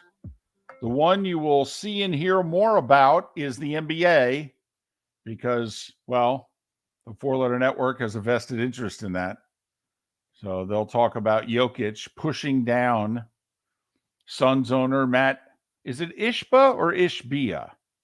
Ishba. Ishba. Okay. The ball goes into the crowd. Jokic goes over. He wants it back. Ishba got out of his chair. I thought he took a step towards Jokic, kind of crowded him. Jokic gave him a little forearm. Get out of here. Ishba acted like he'd been shot, fell backwards, made sure other people caught him. However, he was looking back like, you got me, right? You got me? He fell into his chair. He flopped. Come on. It was horrendous. Okay, but he fell into his chair. I mean, yes, he did. You get on me for painting an inaccurate portrayal of a story. He fell into his damn chair, David. Okay? If you're going to take liberties with the story, then I'll go back with the forearm shiver. And we'll fight that way. Whatever you want to do. I can make stuff up too. He just wanted to make sure, though, as he was falling back, you got me, though, right? I mean, there were European soccer players that were going, wow, that was a flop. So, and the debates, text line 21,000, Twitch chat room, should Jokic be suspended? Mark says regular season, yeah, you can't touch a fan, period. Playoffs, no. Well, somebody brought up in our Twitch chat room, should Ross Chastain be suspended for a race? He did punch Noah Gragson right in the mouth. Boom! It's a little straight right. No, I thought it was a good one. But it was good. It was solid. It was solid. I don't think it's a punch that you think you're going to knock a guy down with, but I do think it's a punch in which you're going to get the guy's attention with. Like, oh, wow, that's good. Good punch. Definitely caught his attention. Yeah. So if you're NASCAR, you okay with two drivers yelling at one another after the race? The one driver takes his two hands, grabs the other driver in the upper chest, okay, and the driver's getting grabbed, just decides, boom! And then the security, which was right there, jumped in. Yeah, it didn't allow retaliation at all. No. The linesmen were way too quick to get involved. They saw it coming. They saw the punch coming and broke it up. It's almost if they were on the sign of Ross Chastain. I know. So if you're NASCAR, what do you do? Besides post it on your Twitter feed and put it on your website. I never even thought that Ross Chastain would get suspended because it's so NASCAR. It's boys being boys, David, right? Rubbin's racing. And for the record, I don't think Jokic should be suspended. I'm saying that if it was in the regular season, I think he would be suspended. I would be shocked, by the way, even if he got suspended in the regular season. I really would. I actually think I'd be more surprised if Jokic got suspended in the regular season than I was when Draymond got suspended for Game 3 against Sacramento. That's how, I don't know, minor that I view it to be. But your point is if you're a player, you can't touch a fan. I do think, though, we can have the discussion. Jokic, to me, was still on the court. His feet were hold on. To me, the court is the court, not the baseline to baseline. To me, the court is the court. His feet were still on the court. He did not go for a reason. He did not go into the stands. You go into the stands, I'd throw the book at him. So you can go right up to the stands and push a fan, and that's okay. I don't know what to tell you. They put the chairs right up to the court where the people sitting in the front row's feet are on the court. I mean, the NBA's asking for this. They want the fans who pay the big money to be as close as possible. And this guy paid big money, like $4 billion for that seat. No one's paid quite that much for a seat before. You know, even Mark Cuban goes, man, he paid a lot more than I did for mine. That's true. That's true. You know, if the Suns had a sense of humor, they'd put him in the box score, the official box score. They'd list him like no minutes played, okay, but somehow, some way, you know, took a charge, something. I mean, he did draw a technical foul on Jokic. I mean, there's got to be a way to put the owner in the official Game 4 box, don't you? Helped him to a win. But listen, you know, it's a different world. On the scale of 1 to 10, what would surprise you, shock you more? Jokic suspended for a playoff game in a 2-2 series, by the way, which a lot of people think the winner of that series is going to the finals. I don't know if that's right or not, but it's kind of what people think in the East about Philly-Boston, and we don't know if that'll be right or not. So what would surprise you more? Further punishment for Jokic, punishment for Chastain, and or Gregson? Well, I think all of those will happen. I think Jokic will get fined. I think there will be further punishment. I think Chastain will be fined. I think Gregson will be fined. I don't think anybody's getting suspended. I would be to be honest, though, just the way the sports go, I'd probably be the most surprised if Chastain was suspended. Because I'll throw out the conspiracy theory for you here, David. The NBA wants Phoenix to move on. Yeah, but if they do that in a way where they suspend, like, by far the most valuable player in the entire series, that taints the entire series as a whole. David Stern suspended. Was it Nash or Stoudemire? Conference Finals, Suns, Spurs. It was Stoudemire. At the end of Game 4, there was an incident near the scorer's table, and Stoudemire took what? One step out onto the floor? To look at what was going on, basically. Not to join into the fracas, to just take a peek out. Spurs won Game 4 in San Antonio to tie the Western Conference Finals at 2. Phoenix had home court advantage, and they had to play Game 5 at home without Amari Stoudemire. Lost, Spurs 1-6. Now, don't get me wrong. I don't think the Knicks would have beaten the Bulls, but the infamous suspensions in the Knicks Heat series, you know, same thing happened to 7 Knicks. They literally took one step out on the court when the melee was happening 30 feet away. Stern counted them all up, suspended them. Heat don't win that series without those suspensions. So I think there'll be fines across the board. I don't think there'll be any suspensions. I loved Ryan McGee on Twitter last night, which is like, okay, so the whole sport, you know, all the drivers hate Ross Chastain. I've been around the sport for a while. All I know is that when it's 30 drivers against one, that one usually ends up doing pretty well in this sport. And I'm trying to figure out just how popular or not popular Ross Chastain is among the fans. Because the move made him extremely popular, but he wrecks someone every week. So he keeps wrecking other people's guy. He cannot be very popular. Because eventually he's wrecking your guy, right? Well, Kyle Busch is sick of him. Chase Elliott's sick of him, which to me is the two extremes, right? So now, who was it? Now, you got to admit, the Denny Hamlin fan, I don't think can hate Chastain. Because Chastain wrecked him a couple times, but Denny's returned the favor. I mean, even NASCAR had to suspend Denny Hamlin for a race the last time he wrecked Chastain. They were like, dude, that was so blatant. You got to be kidding me. We can't be having that. Especially when after the race you said, oh, yeah, I dumped them. So the Denny Hamlin fans and the Chastain fans, that should be okay. We wipe the slate clean. Let's go. But yeah, there are about 10 other fan bases. That's our guy, though, right? He's still my. Hey, look it. If they all hate him, that's probably reason for me to like him more, David. The only thing is, I don't want it to affect watermelon sales. I mean, don't take it out on the watermelon. You know, the farmers need you to keep buying. Don't take it out on the fruit.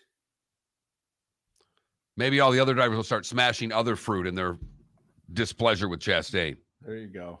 All of a sudden, they've got a watermelon with a line drawn through it, kind of like we hate watermelon. We're going to boycott watermelon. So Todd Bodine coming up in about a dozen minutes. Talk about rubbing, racing, fighting. Whether or not anything should happen after this. Do you think anything will happen to Jokic, by the way? Do you think you'll get fined? Come on. With what they make, I don't even pay attention to that. Yes.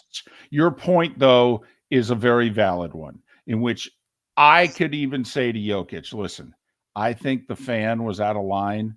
He got up out of his chair, and in my opinion, he took a step towards you and crowded your space.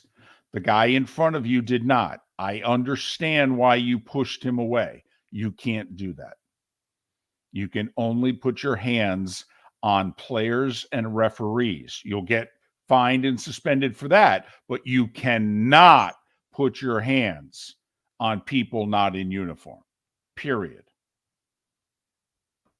I would be flabbergasted if he got suspended for Game 5. I really would. I would think, quite frankly, the fix is in. I would think something nefarious is going on in the league headquarters. I really would.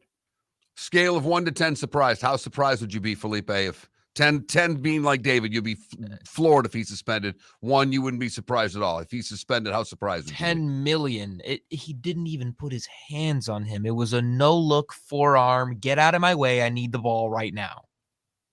Followed by a flop of Marcus Smart proportions, by the way. I have to admit, I think Izzo can still get away. Like, to Mark, you're the billionaire. I'm Izzo.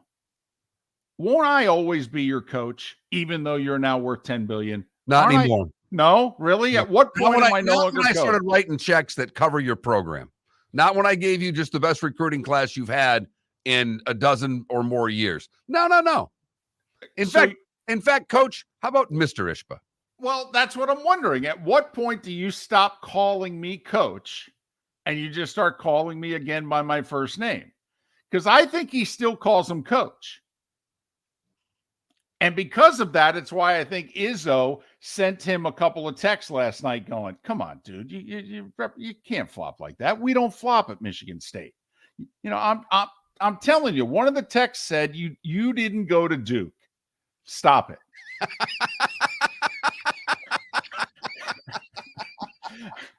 I know how much money you gave to me. I still think I can send you that text. I think you're right. I actually think you're right. That would be, you know what? If we ever got him on the show, and we will try because he's a Spartan and so are you. Okay. If we ever got him on the show, that would be my question. Do you still call Coach Izzo coach? And we would dive into that. At what point, how successful do you have to be until he's no longer the coach? Is it age or is it bank account? Does he call you by your first name or you demand to be called Mr.? At what point did you write enough checks that you looked at Tom and said, no, that's Mr. Ishba to you now? Or around coach, are you always the walk-on? How does this work? Just want to know. You know what's so ironic, though, is that he ended up, being so successful and buying the Suns and the Mercury and all that. Is, Mark, you referenced him for years on our show, in talking about Izzo, you've known people associated with that program in which you said Izzo treats Draymond Green and the walk-on exactly the same. Happened to have a guy that I went to high school with, a year younger than me, that walked on. And I still see on social media when he goes to games, he's down in the locker room and Tom's posing for pictures with him, with his family, the same way he would for Steve Smith, who was this guy's roommate when they were on the road. Yes. For the record, I still think it's Coach. I think the billionaire calls him. I don't think he calls Monty Williams. I think he calls Izzo Coach more than he calls Monty Williams Coach.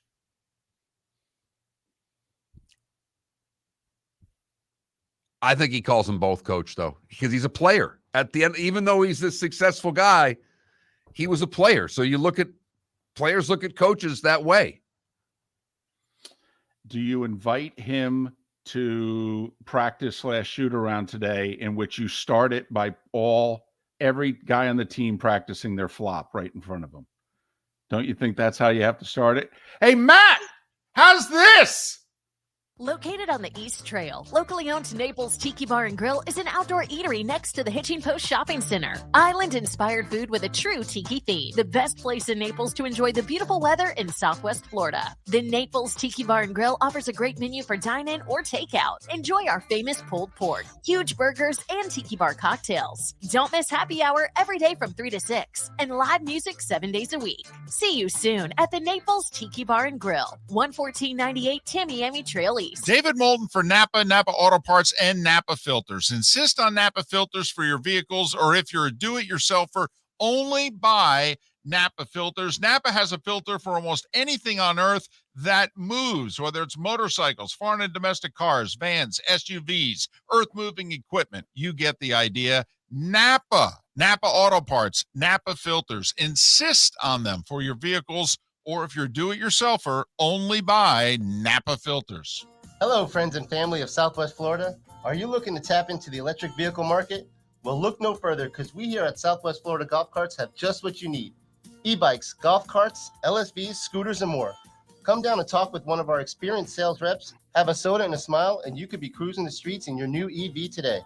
Stop by the store or visit our website at flgolfcarts.com and enter for a chance to win $100 off your next purchase by answering John's monthly sports question.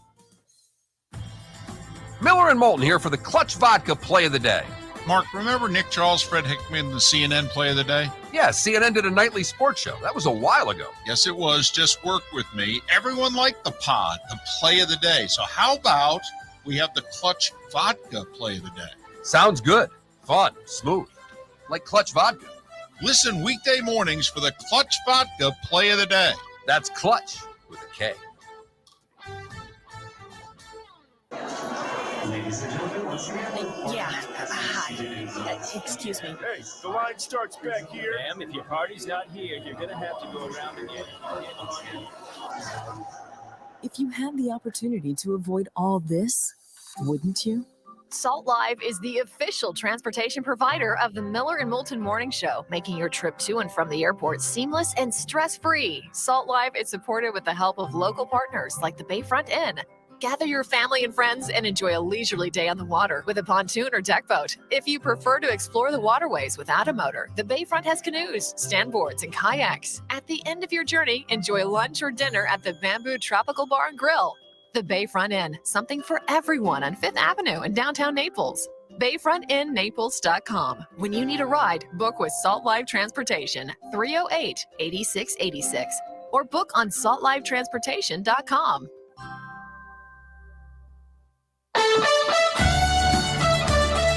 You were listening to Miller and Moulton on the Florida Sports Network.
Fix your mic.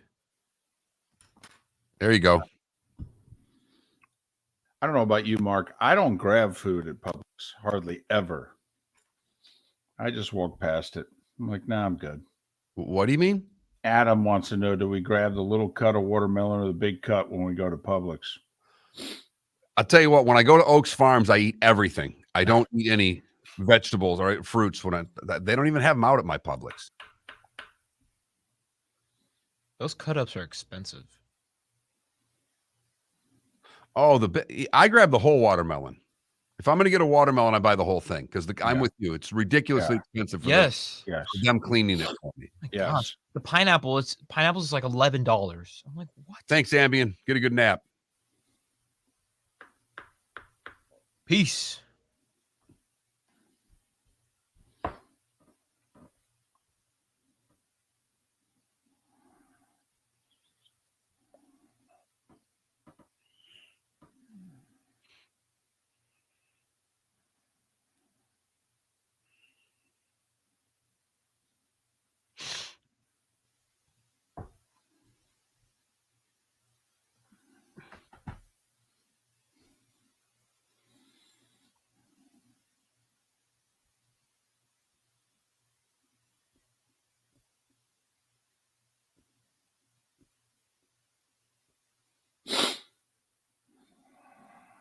Todd's on hold. We're back in a minute.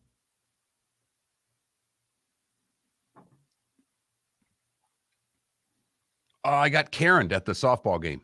I got a great story next intermission of a mom yelling at me. Oh. On air or no?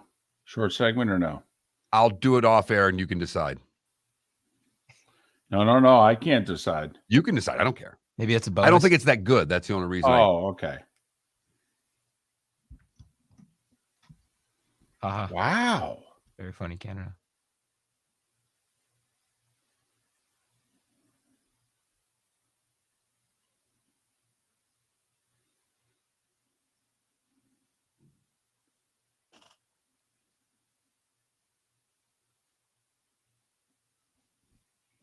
Ten seconds.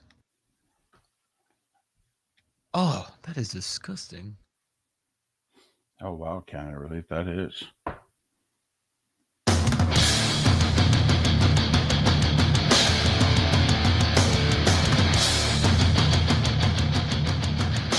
You are listening to Miller and Moulton, exclusively on the Florida Sports Network. And now, here's Mark Miller and David Moulton. It is the third and final hour of Miller and Moulton along the network in Lake City and surrounding areas, Tampa, St. Pete, Port Charlotte, Venice, and, of course, in our base in the 239, in which the bonus hour awaits. Miller and Moulton, the Florida Sports Network, floridasportsnetwork.com. The Big O, Orlando Alzugaray, to join us to talk a little Heat, little Panthers, Dolphins draft, things like that. But Todd Bodine, kind enough to join us once again. He from the tremendous Bodine Racing family in the southern tier of New York. Two-time Truck Series champion, part of Fox's NASCAR coverage. You can follow Todd on Twitter at @team_onion. Team_onion. Todd, it's David and Mark once again. Thanks for doing this. How are you? I'm great, guys. How you guys been? Well, we have been fine. Before we get to Chastain and Gregson here, I want to ask you this question first. Did you have any trouble at all with Denny Hamlin making contact with Kyle Larson on the final lap to pass him and win? Because even Denny said, yeah, if I don't make contact with him, I don't pass him and win. Well, I don't have an issue with it. I think that if you analyze the situation and you look at it closely, Kyle got in the wall a little bit, and when he did, that takes a couple mile an hour off of his speed. And Denny had already started making his move to the inside, and when Kyle hit the wall, it just slowed him down enough that Denny got in the back of him. I don't really think that Denny was trying to hit him. No, I think he kind of just was trying to make that move, and the loss of momentum put him right in the back of him. So no, I don't. I mean, if it was intentional and it looked intentional, then I'd have an issue with it. I don't believe in putting the guy in, not necessarily on the wall, but even a bump and run. I just don't believe in it. I never have. I've never done it. Maybe that's naive of me to think that way, but to me, if you can pass the guy clean, then you've passed him. But if you got to rough him up to get by him, that's not racing. That's moving a guy out of the way. Well, I'm not sure exactly what you think it is Ross Chastain does out there, but a lot of people have a lot of different issues with how Ross races, and Noah Gragson was one of them. They end up in the pits in a little confrontation. Gragson puts his hands on Chastain. Chastain throws the right cross. Just your thoughts on Ross Chastain as a driver. Well, I've told you before, I've known Ross since he's 12 years old, and we're friends, and I'm a Ross supporter, a Ross fan. And Ross is aggressive. Let's put it that way. He is aggressive. And there's times where aggressive is okay. There's times where aggressive is not okay. I guess that's the opinion of whoever is that way. Particular instance with Noah, I would have loved to have been there when Noah went back and watched the tape to see this, because he didn't get put in the wall. He wasn't even close to being put in the wall. There was 5-6 feet extra before he had to hit the wall. So, one way of cutting up your own mistake is to blame somebody else. And he made a mistake. Just flat out made a mistake. When Ross came up, he panicked, turned right, and got himself in the fence. So one way to cover that up, put all the blame, put all the emphasis on the other guy. Make a big stink out of it, like the guy puts you in the fence, and it takes all the eyes off of the mistake that you have made. He had no business going after Ross afterward, and I thought it was awesome, because you want to stand there and argue, you want to stand there and chat about it. Okay, let's do it. Let's talk it out. Let's get it out in the open. But you put your hands on me and you start pushing a little bit, and that's a whole different story. Well, and Todd, you have aggressive. Go ahead. No, is that basically, we joke about sports that have written rules and unwritten rules. Is that basically what you guys know? Listen, we can yell at each other. We can nose to nose it, yell at each other. You can't touch the other guy. Is that basically known in the garage? Well, yes and no. I mean, yes, in that, we know we're going to talk about it. We know you're going to discuss it and yell and point fingers a little bit, and that's okay. If you want to put a hand on somebody and you want to throw a punch, yeah, it's not really the right thing to do.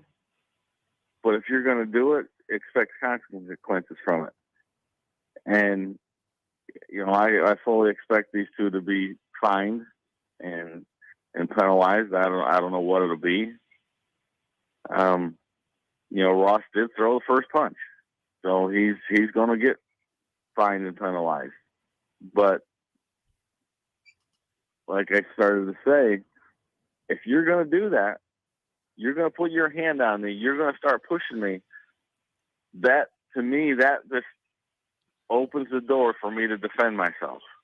I'm not going to stand there and take your crap. I'm not going to stand there and let you push all over me, because that's not what we were doing. We were here to discuss this and talk about it. And if this is the way you want to go with it, well, I'm going to go that way. And Ross did. And what a hell of a right cross it was. He landed it nice. And, Noah, to me, I've watched Noah grow up here around the sport, and he's always been a crybaby. He's always been a guy that wants to blame the other guy. Sometimes he's correct. Most of the time he's wrong. And I'm old school, man. I'm an old guy and I'm old school. I believe if you make a mistake, you stand up and say, hey, I screwed up, man. It was my fault. And he's not that way. So his way of putting that light, that whole emphasis on off of him for making a mistake is to lay it on somebody else. And that's what he's always done. So for me to see that whole thing to go down the way it did, it doesn't surprise me. Not in the least bit. How much of a target does Ross have on his back for the way he drives? I mean, if you've got Kyle Busch not liking him, if you've got Chase Elliott making comments, you got Gregson making comments, does he have a target on his back right now, Todd? Oh, absolutely. Absolutely. And Ross has brought it on himself. You know, it's like I said, we know Ross is aggressive. We know how he drives. And there's times that I just disagree with it. And I'm his friend.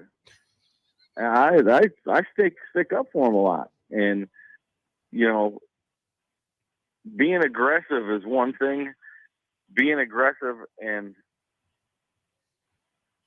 taking it out on somebody, taking somebody out, putting somebody in the next groove or marbles or even putting them in the wall. You know, that is not acceptable for me. If you want to run down in the corner and you want to get up on the guy's bumper and get him loose and move him out of the way, well, that's racing. That's part of the game of racing. But if you go down in that corner and you misjudge it and you get in the back of him and spin him out, well, shame on you. You know, and Ross he's always been this way, right? This is not a new Ross. He was this way at Punta Gorda. He was this way at DeSoto. You know, he's driven this way in his super late models down there, super trucks down there when he's growing up. So this is not new for Ross. Even when he was in NASCAR, you know, coming up through, he was in the back, and he was the same way. Now we see this Ross because he's on TV. He's at the front of the pack. He's racing the best of the best. And he's still doing this. And I don't blame the other drivers, not in the least bit. I think a lot of the drivers that he's taken out or gotten scuffles with have a right to be upset, a right to feel the way they do about Ross. So, you know, if you're going to make your bed this way, you got to lay in it, and he keeps making it this way. When you mentioned I just penalties, don't agree with it. When you mentioned penalties besides a fine, I mean, are we talking? You think he'll be penalized some points? He does lead the points race by I think 30 something points, or do you think we're just talking about writing a check? No, I got to believe there'll be points involved. You know, that's pretty standard procedure. The check doesn't mean anything. You know, in this day and age, let's be honest, that check doesn't mean anything. Getting little monetary, you know, these teams got money. Ross has got some money now, so that's not a big deal. Where you hurt these guys is the point. You know, I'm going to say this just to pick a number, which I probably think it'll be. It's probably 60 points.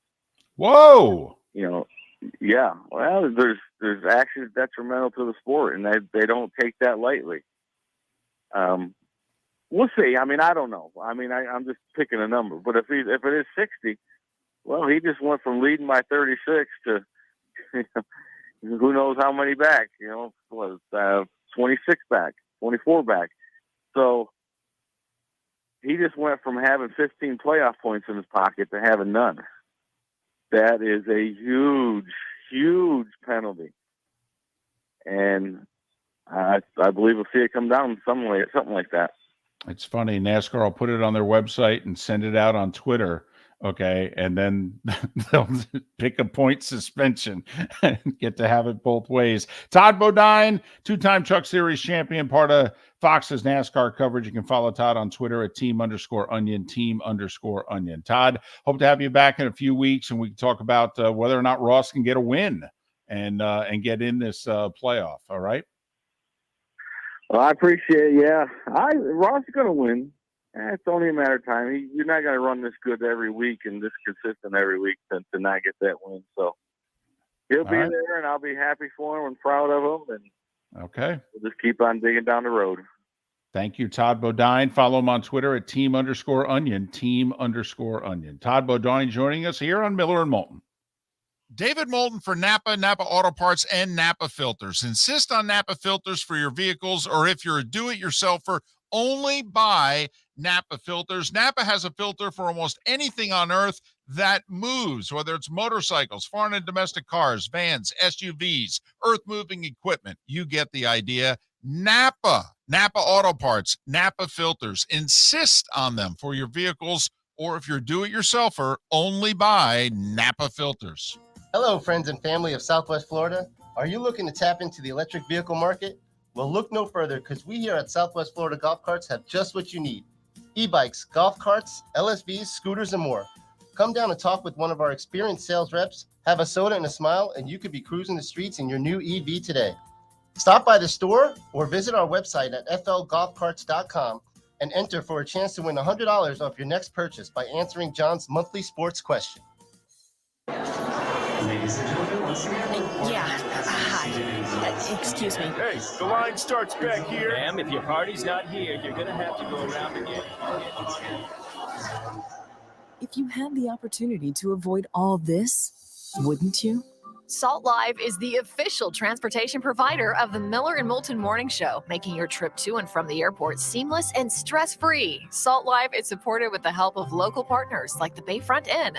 Gather your family and friends and enjoy a leisurely day on the water with a pontoon or deck boat. If you prefer to explore the waterways without a motor, the Bayfront has canoes, standboards, and kayaks. At the end of your journey, enjoy lunch or dinner at the Bamboo Tropical Bar and Grill. The Bayfront Inn, something for everyone on 5th Avenue in downtown Naples. BayfrontInNaples.com. When you need a ride, book with Salt Live Transportation, 308-8686, or book on saltlivetransportation.com.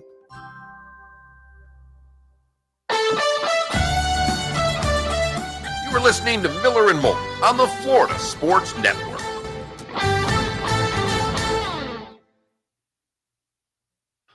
No, I was not doing a wake-up dance. He was looking at his phone, and that's when Bodine called Gregson a crybaby.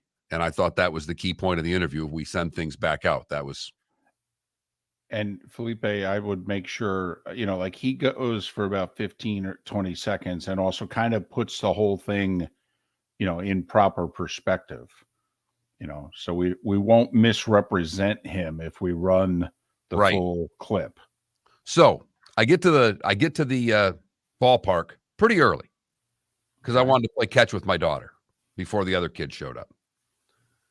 And there's a game going on, which I didn't know was going on at this field. So when the game ends, I walk in the dugout. Now, there was a mom of the other team there who then yelled at me for taking the wrong dugout. You need to be in the other dugout. I'm sorry, what?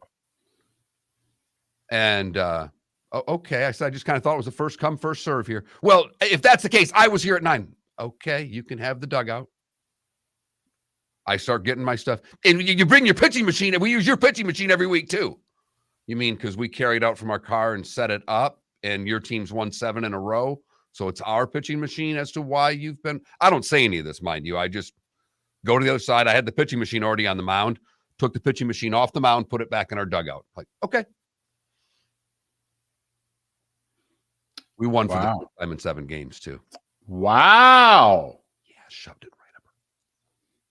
Did you walk over to her and go, A, it must have been the dugout and or the pitching machine? Nope, I don't say a word. Believe it or not, you'd be amazed at how I don't want any I am there for kids. The last thing I want is conflict. And I don't know about you. I assume everybody has a gun. Honestly, I just assume that somebody would go to their car, get the gun, and kill me. I think it was the coach's wife, and what's really funny is the coach for the other team just got a new job as the controller at my country club. So I wanted to walk up to him and say, hey, how's the job going? Because he'll look at me cross-eyed. Well, I'm a member at the Vines. I saw that you just took the controller job there. And I wanted to do it right in front of his wife and look at her like, hey, honey. Hi.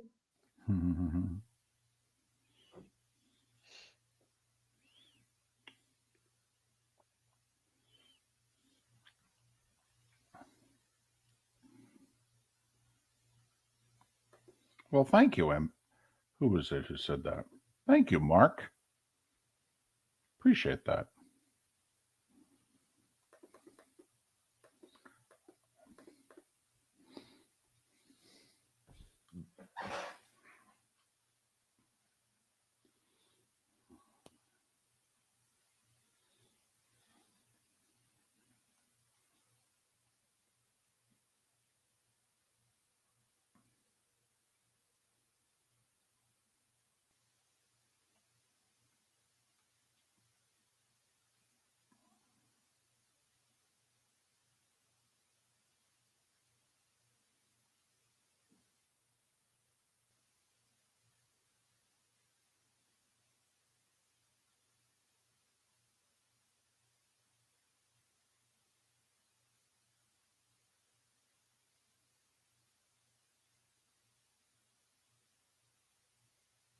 The Athletic has it summed up pretty good. Is it a block or a charge?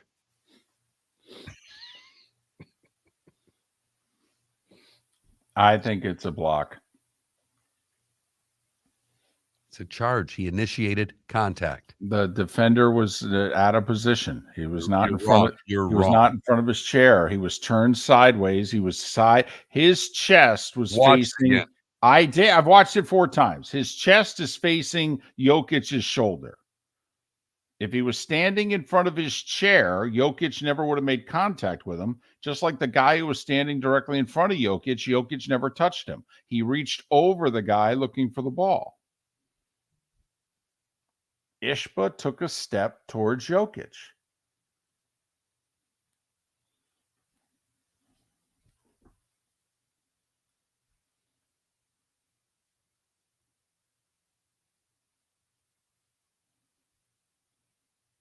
Would I be surprised? I would be flat effing flabbergasted. 10 seconds.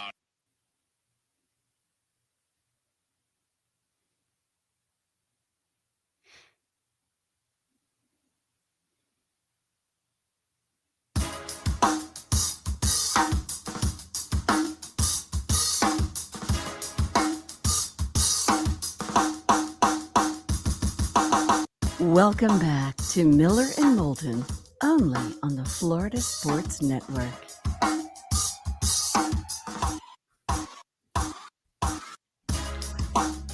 "21 minutes past the hour. Miller and Moulton, Florida Sports Network, floridasportsnetwork.com. Now I'm fired up about Chastain.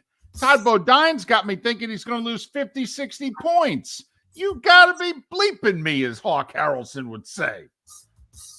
Seriously? Another driver puts his hands on him? So he punches him?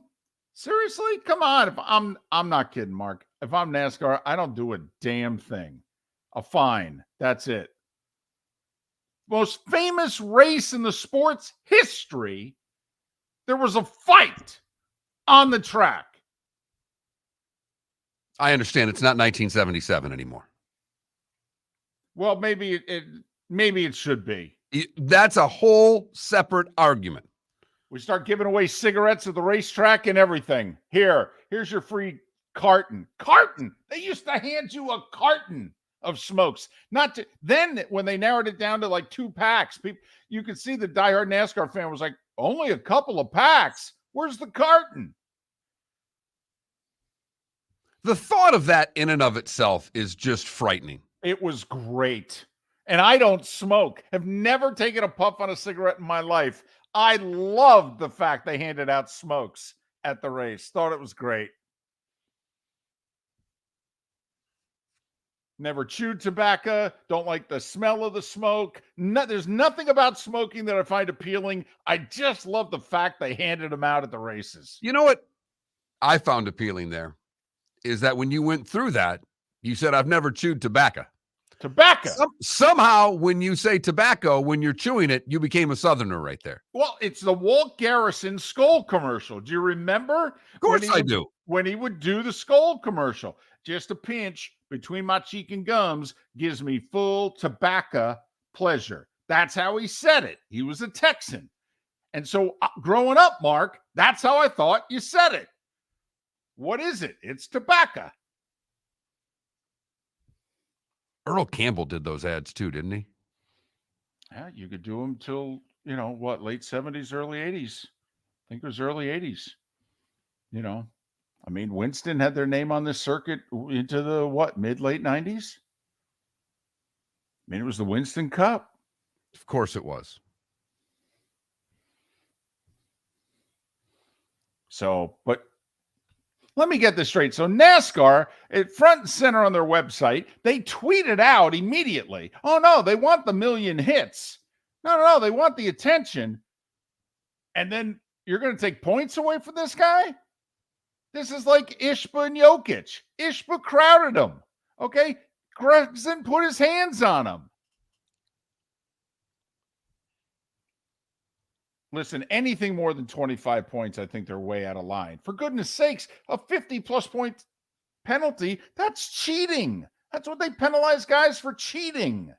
I thought his number was a bit high because I didn't expect any points to be taken away, period. I thought this would just be a fine and a let's move on.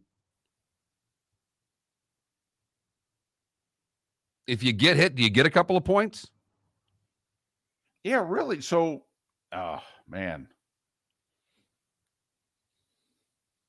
I don't know. If you're NASCAR, NASCAR, that's a macho sport here. I mean, honestly, we got to talk this out. Like if Adam Silver, nothing would surprise me, whatever Adam Silver does. I mean, honestly. Throws the book at Jokic, the whole you can never touch a fan. Okay, I'd understand it. I'd hate it. I think the fix is in, but I could actually see him doing it. That would not surprise me. NASCAR, though? Rough, tough NASCAR? Rubbing his racing? One punch? They didn't have a melee. No, it was just a good right cross. Right. After I put both my hands on your upper chest and grabbed you, by the way, and began to shake you. Ross started reaching for his right hand, too, to make sure he wasn't getting hit. Right. Started working that left to make sure he wasn't going to catch another one. A little bit of defense going on. You got to watch it a couple times to see it, but Ross was playing both sides. Little O, little D. Yeah, it was like Ali at the clinch, and right as the clinch is ending, boom, straight right hand. Here, take that with you. Right. I mean, I wouldn't give him 25 points, but it was a hell of a punch. I mean, I don't think you should penalize that. Besides, you're NASCAR. You're going to get talked about. Do you know what's going on in the sports world? If you're NASCAR, you're actually going to be talked about today a little bit. Penalize them. You should thank them. I'll tell you what. You want to support Ross Chastain NASCAR? Buy some watermelon from a local farmer before you leave Kansas. How about that? Got you fired up. I am fired up.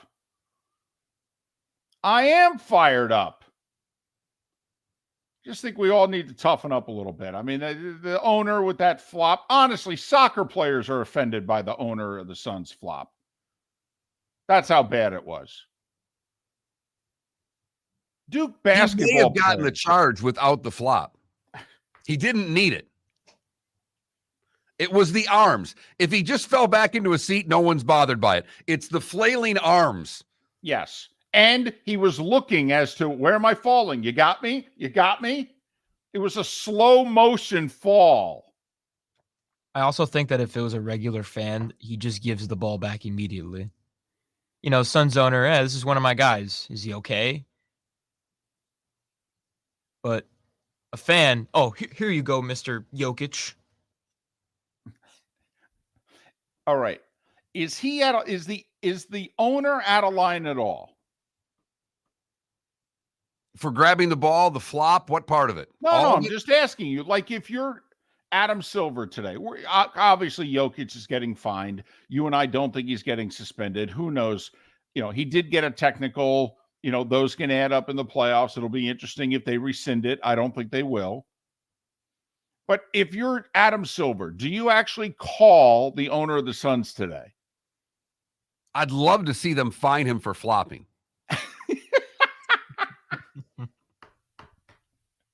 I mean, that would be tremendous. Yeah. Outside of that, I don't know if you could monetarily fine him for holding the ball. I don't know what your. Well, I'm just curious. If you're Silver, I'm the owner, you're Silver. Are you calling me at all today? Do you want to discuss this with me? Do you want to say, before I say what I want to say to you, could you tell me how this played out in your mind? I'm just curious. Do you call him or do you? Yes, No. I think Okay. you do call him. All right. I think you already have your determination of what you're doing done for the most part. I don't think you're letting Ishba help determine what fines and or suspensions you're levying. But I don't know if I want owners, even, I don't want to say he instigated it. I don't even know if he's yelling at Jokic in any way, but I don't think he's a passive participant in this, though. Is he as aggressive as Jokic? No. But I don't think he was a passive participant here. Like, I don't see him as a victim in this, if you know what I mean. Absolutely not. I'm with you 100% there. I mean, he is holding the ball like he's running back to his house. It's my ball, and no one's going to, unless I'm picked first and get to be the point guard, no one gets to play on my court. Well, Mark, if you're one of the 30 owners and you look at that logo, don't you think, no offense, if this is anybody's ball, damn it, in Phoenix, it's mine.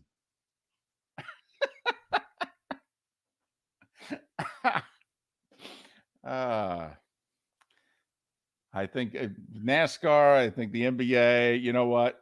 Take a deep breath. Enjoy the pub today, okay? Enjoy the pub. Let it go. Let it go. Let it all go. And I think there should be some fines across the board. There shouldn't be suspensions in either sport, and I hope that there's not. I just love the fact that the Heat and the Knicks are playing tonight, and they're like this is like a soft series with everything else that's going on in the world. It's fantastic. Speaking of the Heat and the Knicks, the Big O, Orlando Alzugaray. Talk about that and more next. David Moulton for Napa Auto Parts, and Napa Filters. Insist on Napa filters for your vehicles, or if you're a do-it-yourselfer, only buy Napa filters. Napa has a filter for almost anything on earth that moves, whether it's motorcycles, foreign and domestic cars, vans, SUVs, earth-moving equipment. You get the idea. Napa Auto Parts, Napa filters. Insist on them for your vehicles, or if you're a do-it-yourselfer, only buy Napa filters. Hello, friends and family of Southwest Florida. Are you looking to tap into the electric vehicle market? Well, look no further, because we here at Southwest Florida Golf Carts have just what you need. E-bikes, golf carts, LSVs, scooters, and more. Come down and talk with one of our experienced sales reps, have a soda and a smile, and you could be cruising the streets in your new EV today. Stop by the store or visit our website at flgolfcarts.com and enter for a chance to win $100 off your next purchase by answering John's monthly sports question. Ladies and gentlemen, once again. Hi. Excuse me. Hey, the line starts back here. Ma'am, if your party's not here, you're going to have to go around again. If you had the opportunity to avoid all this, wouldn't you? Salt Live is the official transportation provider of the Miller and Moulton Morning Show, making your trip to and from the airport seamless and stress-free. Salt Live is supported with the help of local partners like the Bayfront Inn. Gather your family and friends and enjoy a leisurely day on the water with a pontoon or deck boat. If you prefer to explore the waterways without a motor, the Bayfront has canoes, standboards, and kayaks. At the end of your journey, enjoy lunch or dinner at the Bamboo Tropical Bar and Grill. The Bayfront Inn, something for everyone on 5th Avenue in downtown Naples. BayfrontInNaples.com. When you need a ride, book with Salt Live Transportation, 308-8686, or book on saltlivetransportation.com.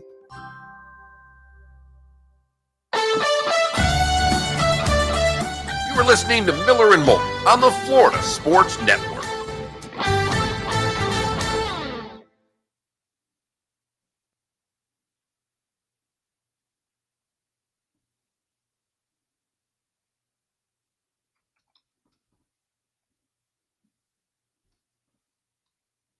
By the way, I know no one cares, but LSU is going to win the national championship again in basketball next year.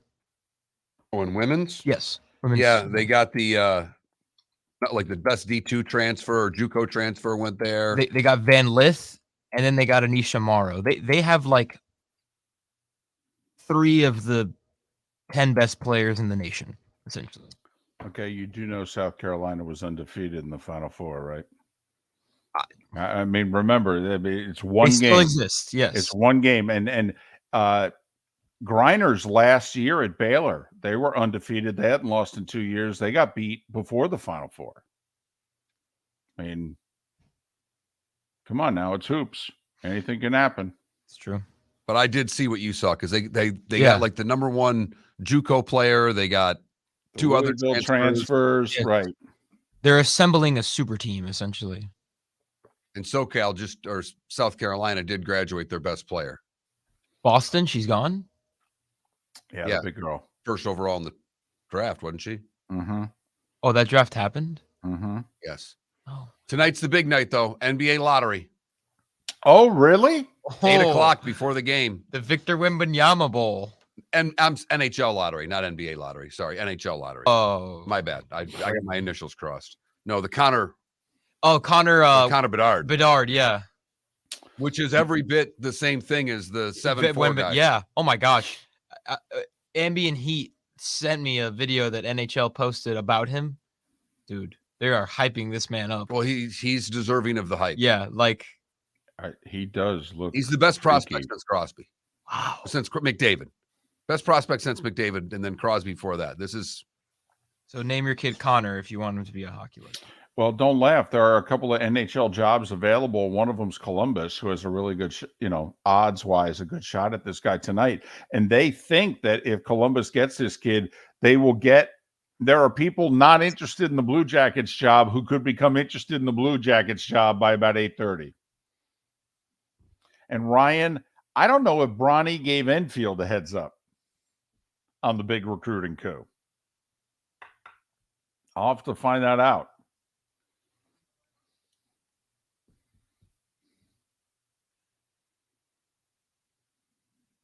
It's funny though, Ryan, he lost a key wing at the same day, like a 6'7" wing on his team left. Which I think for the was Red Wings Canada relief. I know it would be a long shot, but man, that would be great. Yeah, so is the NHL. They're owed one. They got screwed so many times in this lottery when they were bad.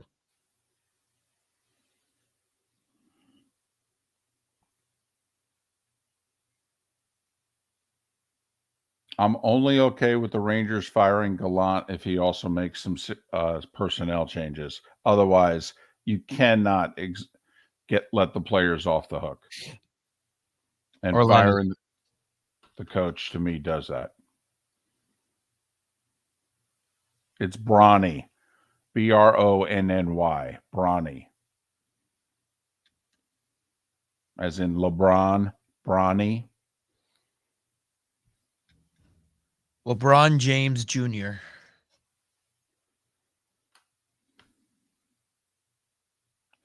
Well, Ryan, there's no doubt about that. For a school that only draws a big crowd when UCLA plays there. Yes, this will help them tremendously at the gate. ESPN's going to get as Oh, there's no doubt. They'll be on TV a lot more. Well, I was going to say, USC's in the Pac-12. For one final year, yep. Right. That means Bronny won't be on the all Big Ten Legends team. Crap. It'll be interesting. I'm not sure he starts. I think he's first guard off the bench for them. That's what what they have the number one high school recruit in the country as a point guard, and their best player is a senior guard. So right. I think he's first guard off the bench. Here we go.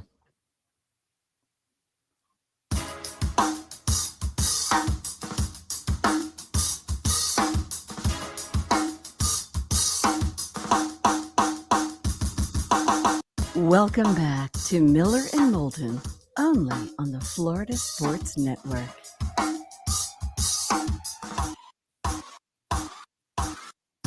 "22 minutes before the top of the hour, and the bonus hour of Miller and Moulton begins at the top of the hour. But between now and then, an old friend, Orlando Alzugaray, he's the Big O, and that's why he hosts the Big O Radio Show podcast, 10 a.m. every day. Follow him on Twitter at Big O Show.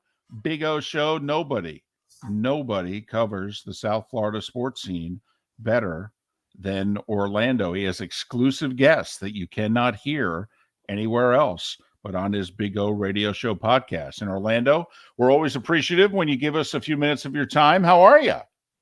I am doing great, gentlemen. Good to be on. Good to be on with all of you out there in the West Coast. It's a beautiful thing, and we are, I guess, in kind of heaven right now in Heat and Pantherland. There's no doubt, but I have to bring up a sore subject to start this interview out, Orlando. Mm-hmm. It's happened again. At what point is Iron Maiden going to get their just due and get into the Rock and Roll Hall of Fame? Because I've had about enough. I know you have as well. Oh, it's just, it's ridiculous. It's one of those things. I mean, what the hell does Kate Bush deserve? Why? Because she was on Stranger Things? Because they put her song on Stranger Things? Like, she hasn't even come close to Iron Maiden or the Scorpions or Soundgarden or Motorhead or the Smiths or B-52s or do you know Phil Collins is not in the Hall of Fame? I mean, it's just ridiculous. Foreigner is not in the Hall of Fame, but you're going to put Kate Bush on the list. Are you kidding me? I mean, it's just, listen, T-Rex is all right, but this is where you start watering it down, putting people that don't deserve to be in there when all the ones that I've mentioned, John Fogerty is not in the Rock and Roll Hall of Fame. Don Henley is not in the Rock and Roll Hall of Fame. In Excess is not in the Rock and Roll Hall of Fame, but you're going to put Kate Bush and you're going to nominate her? Give me a break. I mean, it's just ridiculous. Really, Mark? The best 7 weeks in South Florida sports in a generation, and you want to get him riled up with this? Really? Really? Unbelievable. Come on, Big O, honestly. I know Heat culture and all that, but what's more surprising, Panthers or Heat? I mean, Big O, they nearly didn't make it out of the play-in. They're losing with 5 minutes to go to the Bulls, a 10 seed, and now it looks as if they're steamrolling their way to the conference final. I know. I got to lean into the Panthers because, see, I give all the credit to the Heat, but Giannis got injured. So that opened the door. They kicked it open. Jimmy obviously leading the way. So you split that right away. So now you get into that series. Giannis gets back. You still beat him 2 more times to your credit, but that opened up the door for you. And then the Knicks, I've been trying to tell people it's the New York thing. It's all the hype crap that comes out of New York. They're not that good. They're nothing real special or anything like that. You know what I mean? And so Miami's had the breaks, whereas the Panthers, they took on the Bruins from the get-go, and they were probably at a disadvantage because that's the greatest regular season team. You eliminate them, and then the experts pick Toronto, and now you're leading Toronto 3-0. I got to give the Panthers because they barely made it into the playoffs at the end of the year. Really, if it wasn't for Alex Lyon getting hot, I don't even know if they get in. And the league must hate the fact that Alex Lyon got hot because that has changed everything because the Panthers have gone from barely getting in to actually, you know what? They can win it all now. So both are amazing stories, but I got to give the Panthers a slight edge. You know, Orlando, I've been around hockey for a long time. It's where I cut my teeth in this business. And to see Paul Maurice, a guy that was pretty intense and pretty edgy, had taken a step away from Winnipeg because he was that stressed and was that tense. Now here in Florida, I don't know if it's the warm weather. He seems like he's calmer. He seems like he's having fun with this. He's been able to make the decisions at which goaltender to play at the right time. But the leadership has kept this team calm. I don't know what you think, Orlando. I think it's that you can actually now get prescription marijuana. So it must be that. I don't know. He's mellowed out, whatever it is. Here in Florida, he can light it up a little bit. I'll tell you, he is calm and cool here. So we're getting a different Paul Maurice. And I think, you follow this, but the general fan may not realize this. They made drastic changes last offseason. And it looked disastrous. They were a super entertaining team last year. They won the President's Trophy. They had the most points. So you figure, okay, they got in the second round. You got to just tweak it a little bit. They didn't just tweak it. They blew things up. They changed a bunch of players. They brought in the new coach. They changed the style. The one thing that I did love was I knew they needed an SOB in there, and trading for Tkachuk was a great move because I wanted them to trade Huberdeau, I said, last offseason, and they were able to do that. But they made so many changes, and the team did not look good throughout the entire year. It looked like a disaster. The Paul Maurice hire did not look good. And then they've kind of put it all together now. And they were right. The style that they had to change it up was better for the playoffs. And now that we're in the playoffs, we're watching it. So to their credit, after a monster season last year, to make the drastic changes that they made for a franchise that really hasn't had a ton of success, that was really gutsy. And it's really paid off in a huge way for the Panthers, which, by the way, this is their fourth straight year of making the playoffs, which really is an amazing feat for this franchise that's been in a funk for a long time. He's Orlando Alzugaray, the Big O, and he hosts the Big O Radio Show podcast weekdays, 10 a.m. He does special podcasts on the weekends whenever the South Florida sports scene demands that they have them. Follow him on Twitter at Big O Show. Do you think this run has legs, Orlando, if you know what I mean? The Marlins have won 2 World Series, and it didn't last much beyond either season. Do you think this Panthers run, let's assume they get to at least the next round, and as you pointed out, President's Trophy last year, 4 straight playoff appearances. Do you think this has legs? Yes. Yeah, there's no doubt. Why? Because they've got owners. Viola and Sifu are going to spend. They have been spending since they got here. They re-signed their key guys. They'll make whatever trades you have to make. So, yes, there's no doubt. And when I look at that team, while Barkov isn't necessarily doing the scoring, you've got guys around him like Bennett and Tkachuk, obviously. Verhaeghe has just become a monster. Reinhardt, Duclair, Montour. So you've got a real core group of guys that are just tough as nails, and they're gutsy, and they're clutch. They score in key moments. And so to me, that's also the difference now. They've got the toughness, with Gudas and all these other guys on defense, something that they haven't had. They haven't really been a tough team. They've kind of been a finesse team the last couple of years, and that's why they could get pushed around. Now they're doing some of the pushing around, and so that's kind of changed. So, yes, I do believe because you have great ownership, and as long as the general manager knows what he's doing, and you have ownership that is committed to spending like they have with Bob or anything else that they needed to acquire, Tkachuk or you name it, there's no doubt. And by the way, they get a little cap relief next year.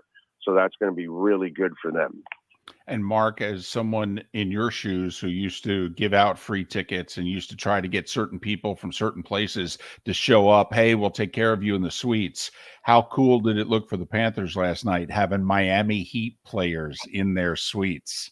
That's royalty over there.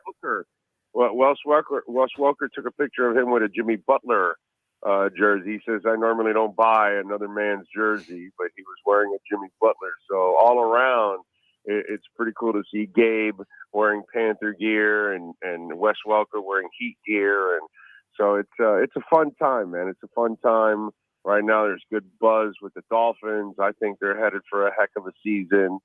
So yeah, it's a lot of fun right now watching what's going on with these two teams. Really, really amazing. We're going to see what happens, tonight, because the Heat have looked like the better team from the get-go. Spo has run circles. I think Spo is really the best coach in the league, to be quite honest. So it's, he ran circles around Budenholzer, and he's, running circles around. I don't think Tibbs is this great X's and O's guy. I think he's more of a energy, effort type of coach, motivational type of guy, that kind of deal. Spo is just at another level right now, and at no point have the Knicks looked like a better franchise than the Miami Heat. And I think when you get into a game like this, foundation, culture, I know people hate to hear that, but it's so true. It takes over because they have that foundation, and the players have been through all of this, whereas the Knicks players really haven't, and they don't have a foundation of success, and they don't have anything to rely on the way that organization does. And I think that's, one of the issues and the difference between the Knicks and the Heat right now. The Knicks need to establish themselves as a good organization, as a perennial playoff contender, that kind of stuff. Whereas Miami has established that for a quarter century now under Pat Riley. It's just a different ballgame, and you can see the difference between the two franchises. Well, in Game 3, Bam was great on both ends. He's been great defensively, but when he can shoot 50%, and we were talking about that earlier, Orlando, I know you've had your different things with Bam, but if he's going to be shooting every, things from 7 feet from the basket, and he can shoot 7 from 14, the Heat are going to go a long way. Oh yeah, listen. My issue with Bam is the Heat screwed up. They paid him a salary. He's not a franchise player. He's what I call a super role player. Not a role player. He's a super role player. See, in the 90s, he would have been a star. But in today's game, he's not a star. You can only be a star in today's NBA if you can impose your offensive will. And I don't know why, but it's not in him to do it every single night. And he started the season trying to move to that direction, but he could not keep it up for the second half of the season and ran out of gas. And it's just not in him. He's such a nice guy. It reminds me a lot of Barkov. Barkov, he's doing all the dirty stuff. He's winning all the face-offs. He's taking everything out of the corners. He's doing great, but he's not the finisher. And that was my problem last year with the Panthers. I said they're led by two really nice guys. They need, pardon my French, a son of a, and they didn't have a son of a and they went out and got a Keith Kachuk and Keith Kachuk. Anyway, they went out and got Kachuk. And so now Bam is kind of the same thing as Barkov. He's such a great human being that he just doesn't bring an edge to his game. And to me, that's my problem with Bam. I know he can do all the little things, but I'm sorry. I'm not paying you to be the guy that does all the little things.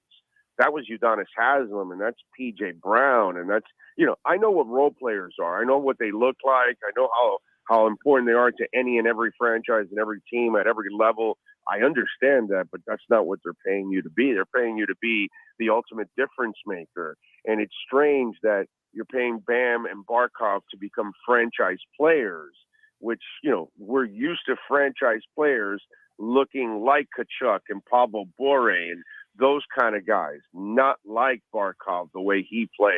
But Barkov can play like that as long as you have Duclair and Bennett and Montour and Reinhardt and Kachuk and Verhaeghe and all those kind of dogs around him. You know what I mean? And so with Bam, that's my problem. I know he's got that mid-range. And in that last game, he started to use it a little bit more, and I wish he would have more confidence in it because he actually has the ability to make it. You know what I mean? So that's my issue with Bam. You're paying him to be a star next to Jimmy, but he can't be a star every night. And so that's what Jimmy needs. And luckily for him, the guys like Strus, the guys like Caleb Martin, the guys like Gabe Vincent are kind of rotating and becoming that Robin in scoring that he kind of needs next to him because they're kind of filling the void. for Bam. It's a really strange situation here, too, in Miami. The dynamic of two stars like Barkov and Bam that aren't necessarily really your atypical stars that we're all used to, that we're used to the guy that comes to the plate and drives in runs and hits home runs. We're used to the guy that takes the ball and scores a lot of points and goes to the line a lot. We're used to the guy that can throw, a ton of touchdowns or gain a ton of yards. That's what we're used to our stars being. And these guys are different kinds of stars. Right. They're paid like stars, but not necessarily the stars. But they're both very good, and their teams are on the verge of heading to the conference finals. Game 4 tonight, Heat and Knicks. Big O, have a great podcast a little over an hour from now. Thanks so much for your time. Catch us live on YouTube every day at 10 a.m. Big O Radio Show. Please subscribe. Gentlemen, have a great one. Have a blessed one. Follow him on Twitter at Big O Show. Miller and Moulton. David Moulton for Napa Auto Parts, and Napa Filters. Insist on Napa filters for your vehicles, or if you're a do-it-yourselfer, only buy Napa filters. Napa has a filter for almost anything on earth that moves, whether it's motorcycles, foreign and domestic cars, vans, SUVs, earth-moving equipment. You get the idea. Napa Auto Parts, Napa filters. Insist on them for your vehicles, or if you're a do-it-yourselfer, only buy Napa filters. Hello, friends and family of Southwest Florida. Are you looking to tap into the electric vehicle market? Well, look no further, because we here at Southwest Florida Golf Carts have just what you need. E-bikes, golf carts, LSVs, scooters, and more. Come down and talk with one of our experienced sales reps, have a soda and a smile, and you could be cruising the streets in your new EV today. Stop by the store or visit our website at flgolfcarts.com and enter for a chance to win $100 off your next purchase by answering John's monthly sports question. Ladies and gentlemen, once again. Hi. Excuse me. Hey, the line starts back here. Ma'am, if your party's not here, you're going to have to go around again. If you had the opportunity to avoid all this, wouldn't you? Salt Live is the official transportation provider of the Miller and Moulton Morning Show, making your trip to and from the airport seamless and stress-free. Salt Live is supported with the help of local partners like the Bayfront Inn. Gather your family and friends and enjoy a leisurely day on the water with a pontoon or deck boat. If you prefer to explore the waterways without a motor, the Bayfront has canoes, standboards, and kayaks. At the end of your journey, enjoy lunch or dinner at the Bamboo Tropical Bar and Grill. The Bayfront Inn, something for everyone on 5th Avenue in downtown Naples. BayfrontInNaples.com. When you need a ride, book with Salt Live Transportation, 308-8686, or book on saltlivetransportation.com.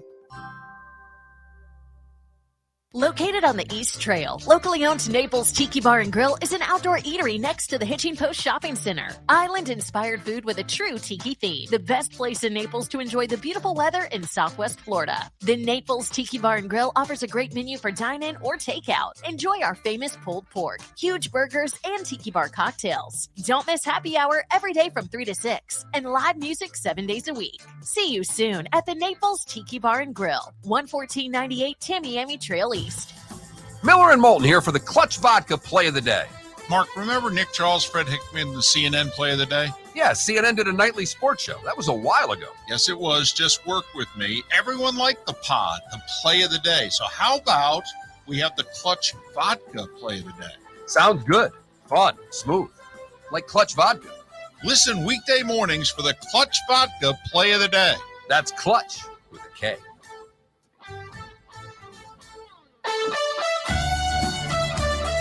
You were listening to Miller and Moulton on the Florida Sports Network.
Thank you, Empire.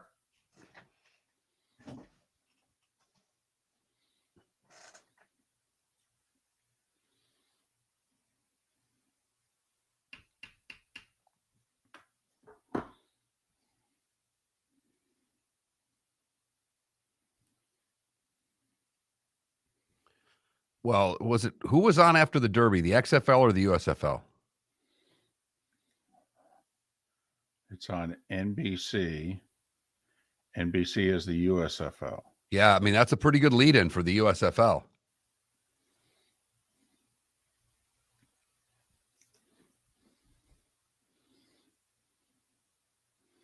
That was a good Derby. It was a good race. Yeah. And fortunately, none of the horses died like happened with every other. Right. Yep. We did get a text again today. 7 horses died. It's a third world sport. Should be ended.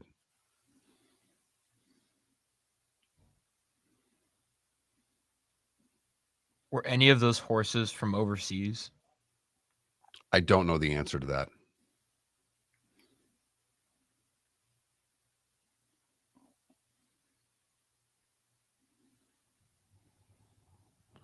So how'd the Blades do, Brian? They're up 2-0. Oh, they won both road games against Jacksonville? Yeah. Saturday, Sunday, yeah. Scored late in regulation, I think, to win game 2, like 4-3. They dominated game 1.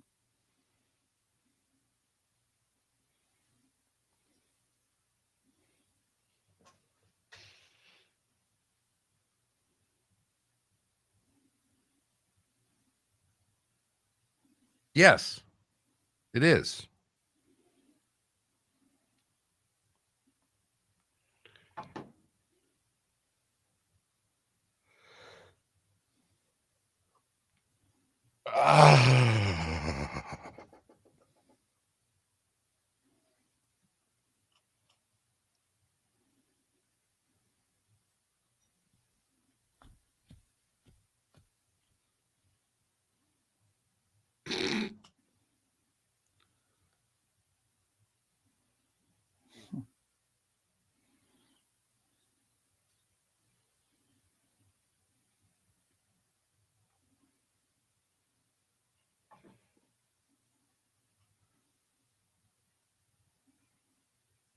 Ten seconds.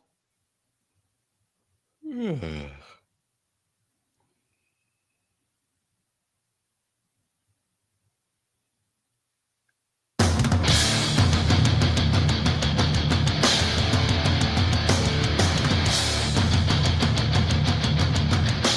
are listening to Miller and Moulton, exclusively on the Florida Sports Network.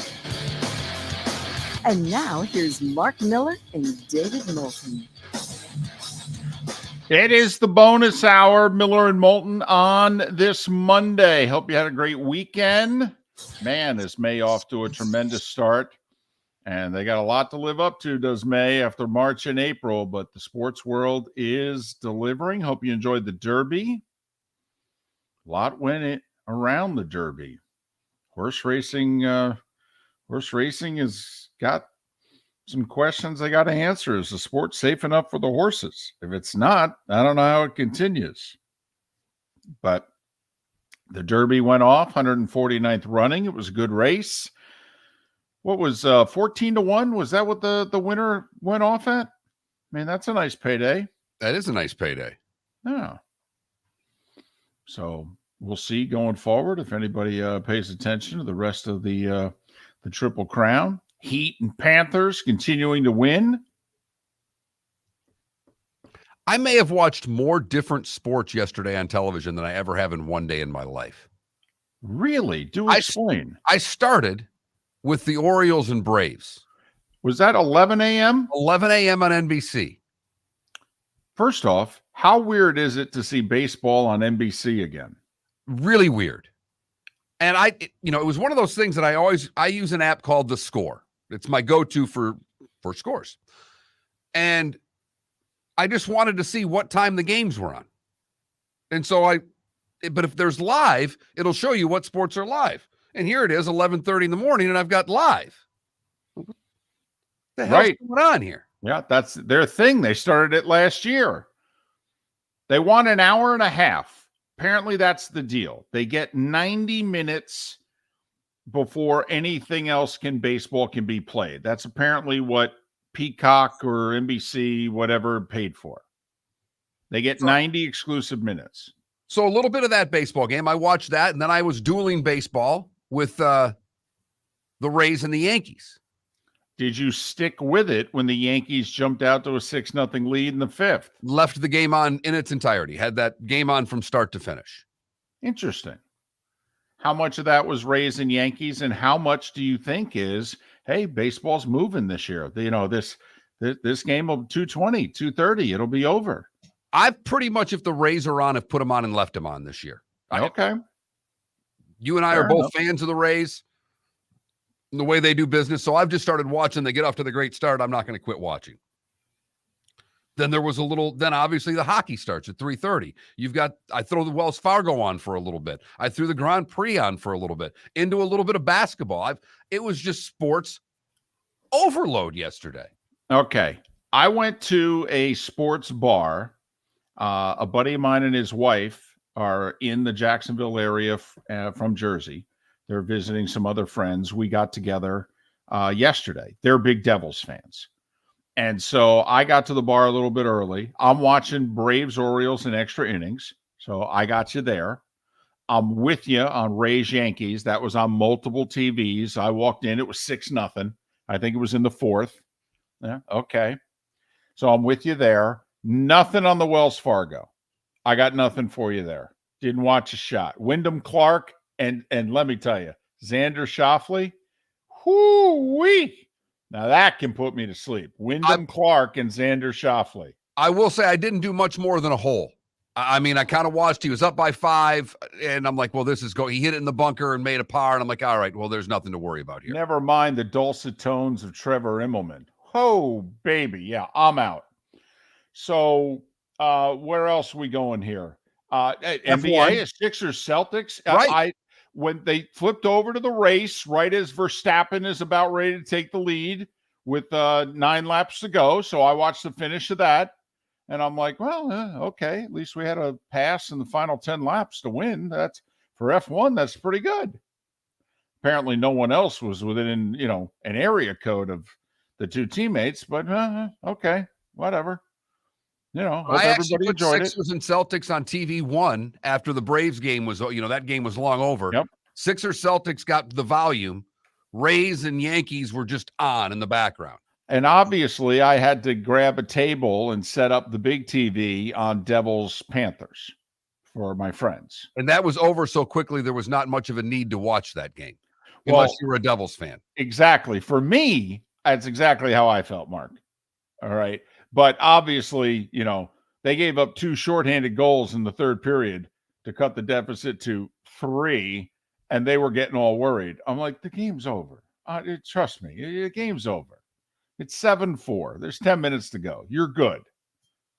This is the Devils. They like to play on the road. Right. So they have tickets for Game 6. They're hoping that the series can, they can use those tickets. Okay. Even though apparently the Devils don't win when they go. So I told them, sell them. Come on, be a true fan. Make the sacrifice. Sell them. Got to do what you got to do. But I'm with you. I watched all 3 hockey games. Okay. Seattle scored 5 in the second. I said, I think I can go to bed. 5-0. Usually, okay, 5-1 or whatever. I can go to bed. But from 11 in the morning until damn near what that 5-goal second period was, about 10:30 by the time that was done. Yeah, even 11, because it was second period and the game doesn't start till 9:45 and the whole deal. So scoreless first period. Yeah, about 11 o'clock. But 12 hours of just an unbelievable sports day yesterday. I agree. Also, that whole 90-minute thing last year, that was 4 innings. This year, hell, that could be 7. Certainly 6. I mean, if you think about it, if you're NBC, Paramount, whatever, Peacock, whatever the heck they are, that's a much better package now than it was a year ago. I mean, this sport moves now. So, listen, I'm not usually into this, and I'm guessing Felipe watched, but maybe not because it was a Friday night. Did you see the pregame ceremony Friday night in Philadelphia giving Embiid his MVP? Yes. Awesome moment. He deserves it. Mark, you and I are, I don't want to say we're grumpy old men because we're not. We're not. Okay. Our life is treating us pretty okay. We're happily married, family, the whole deal. We love that we get to do this for a living. We wish it was a little more profitable. Otherwise, we're good. Okay. But we are a little bit. We just wish profitable. Yeah, actually, right. Instead of a little more profitable, just profitable. But we can be cynical. No. I said can be. Oh, okay. Maybe we're not as cynical as we used to be. Maybe. I don't know. It depends. Oh, I think I know where this is going. But, Mark, I got to admit, it was, dare I say, touching. No, seriously. Think about it. His story, didn't grow up in America. Okay. Coming over here, everything that he had to went through. He's had a lot of injuries. Okay. And now he's married. He's got a kid. The kid's adorable. All right. The kid's stealing the show. And Joel Embiid let his guard down for a little bit and kind of let us see the person. Watching it, Mark, I felt a little bit of his journey in life. And that's tough to get in an award ceremony. I don't know, Felipe, if you got that as well, but I'm like, wow, this is a really nice moment. I hate the fact that in 90 seconds, he's got to go jump center. I don't know how he's going to do it because the guy was, I thought, fighting back emotion. Well, there really is an argument that he was robbed the last 2 years. And I don't know. People give him crap for celebrating an MVP trophy. It's an individual trophy, but it's the highest honor you could have as an individual in the NBA. Yeah, no, it's cool. And it meant a lot to him. And he not only just reflected on what it means to him, but also his journey in life. He's nearly a 30-year-old man here, right? What's he, 29, 30? He's 29. Yeah. I don't know, Mark. It was cool. All right. I'll give it to you. Someone in our Twitch chat room said, I'm a Celtics fan. It made me like them. Wow. Okay. I guess it was cool.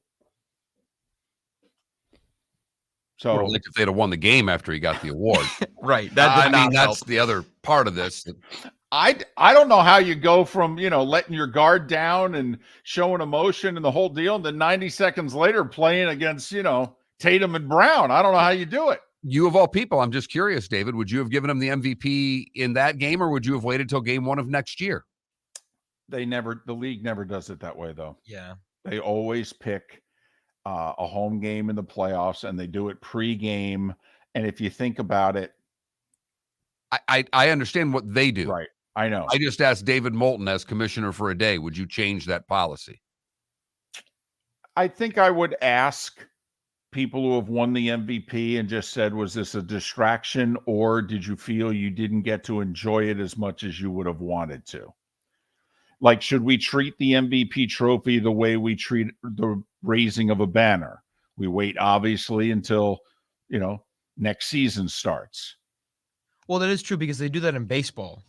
Anytime someone wins a Golden Glove or a Silver Slugger, game 1 opening day, they'll honor them. But the difference is that I don't believe those awards come out until after the playoffs. Like the MVP, everybody votes as soon as the regular season's done. They tally it up. They know who's won. And it apparently, and to the NBA, think about it. Does the NBA do the draft lottery during the playoffs? Right. So does hockey. Theirs is tonight. Oh, is it really? The Connor Bedard sweepstakes are tonight at 8:00. Your team's in it, right? They are.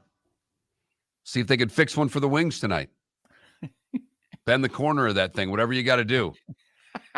Freeze the envelope? Yes. If it's a ping pong ball, make one a little heavier. Whatever you got to do. Well, think about it. I mean, wouldn't it be something if the Penguins won? They haven't been in the lottery. They haven't been in the lottery since they got Crosby. Okay, now this is the first time they missed the playoffs pretty much since Crosby. They have virtually no chance to win this. I've just got my wife watching sports without having to add a Pittsburgh comment in. Do I really need this right now? Tell you what, if she lets you keep your Derby winnings, okay, maybe I'll root a little bit for the Penguins to win the lottery tonight. Derby winnings are already gone. They've been confiscated and taken from me immediately upon winning. Well, then screw the Penguins tonight. Miller and Moulton. That's right. Screw the Penguins right here on the Florida Sports Network. David Moulton for Napa Auto Parts, and Napa Filters. Insist on Napa filters for your vehicles, or if you're a do-it-yourselfer, only buy Napa filters. Napa has a filter for almost anything on earth that moves, whether it's motorcycles, foreign and domestic cars, vans, SUVs, earth-moving equipment. You get the idea. Napa Auto Parts, Napa filters. Insist on them for your vehicles, or if you're a do-it-yourselfer, only buy Napa filters.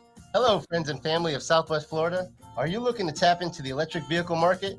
Well, look no further, because we here at Southwest Florida Golf Carts have just what you need. E-bikes, golf carts, LSVs, scooters, and more. Come down and talk with one of our experienced sales reps, have a soda and a smile, and you could be cruising the streets in your new EV today. Stop by the store or visit our website at flgolfcarts.com and enter for a chance to win $100 off your next purchase by answering John's monthly sports question. Located on the East Trail, locally owned Naples Tiki Bar and Grill is an outdoor eatery next to the Hitching Post Shopping Center. Island-inspired food with a true tiki theme. The best place in Naples to enjoy the beautiful weather in Southwest Florida. The Naples Tiki Bar and Grill offers a great menu for dine-in or takeout. Enjoy our famous pulled pork, huge burgers, and tiki bar cocktails. Don't miss happy hour every day from 3 to 6 and live music 7 days a week. See you soon at the Naples Tiki Bar and Grill, 11498 Tamiami Trail East. The waterways of Naples are a beauty to behold, and the Bayfront Inn has multiple ways for guests to enjoy the water and have some fun. Gather your family and friends and enjoy a leisurely day on the water with a pontoon or deck boat. If you prefer to explore the waterways without a motor, the Bayfront has canoes, standboards, and kayaks. At the end of your journey, enjoy lunch or dinner at the Bamboo Tropical Bar and Grill. The Bayfront Inn. Something for everyone. On 5th Avenue in Naples. You were listening to Miller and Moulton on the Florida Sports Network.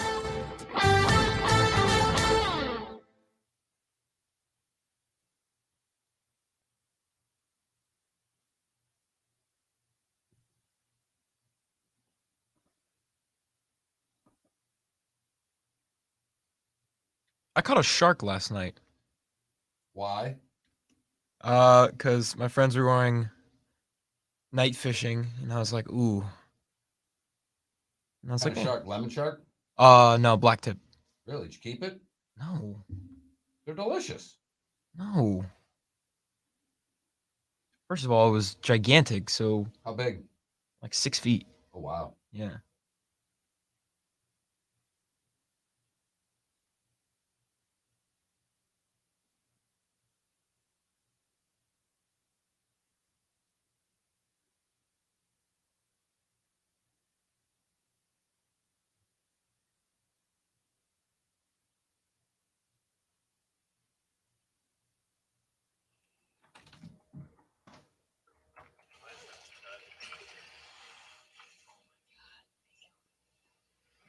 It's a big damn shark. I know. You guys are all playing around by its mouth there Yep. while it jumps snapped around. at us a couple of times. I was like, whoa. Good God.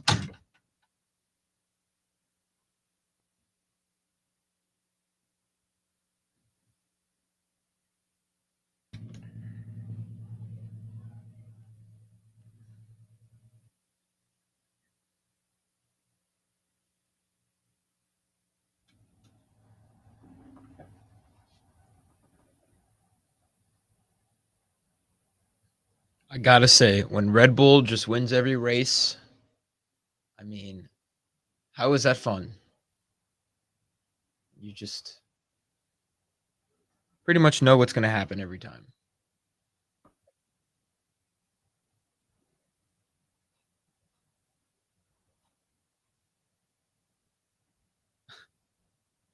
I heard a stat that so far in this season, this F1 season, Red Bull has been in first place for 94% of every single lap.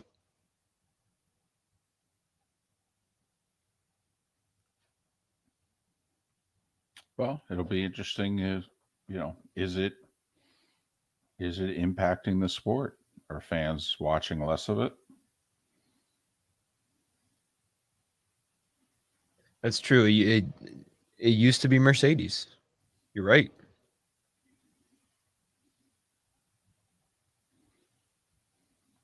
Oh yeah, it's definitely on the rise.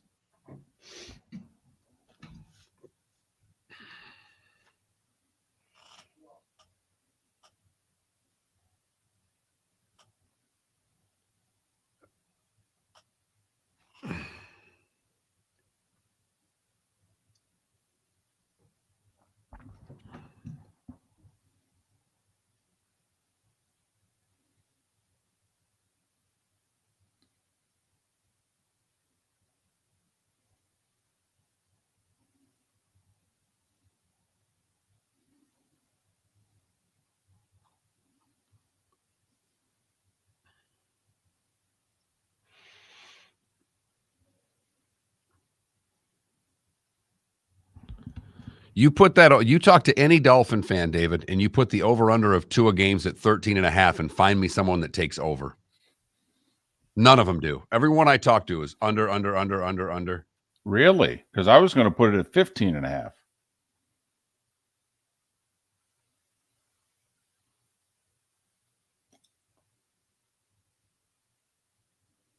Or 14.5, maybe I would have put it at.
It's the bonus hour of Miller and Moulton on the Florida Sports Network.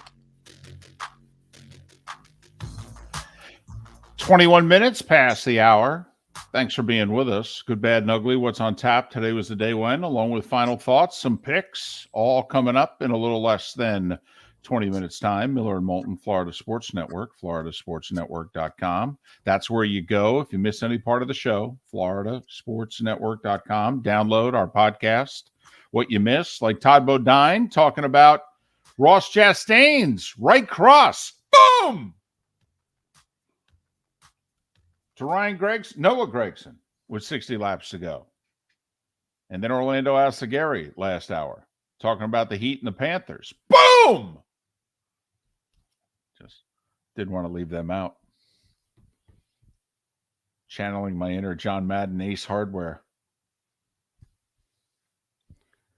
Definitely are. A couple of booms there. You're one away from me calling you a boomer.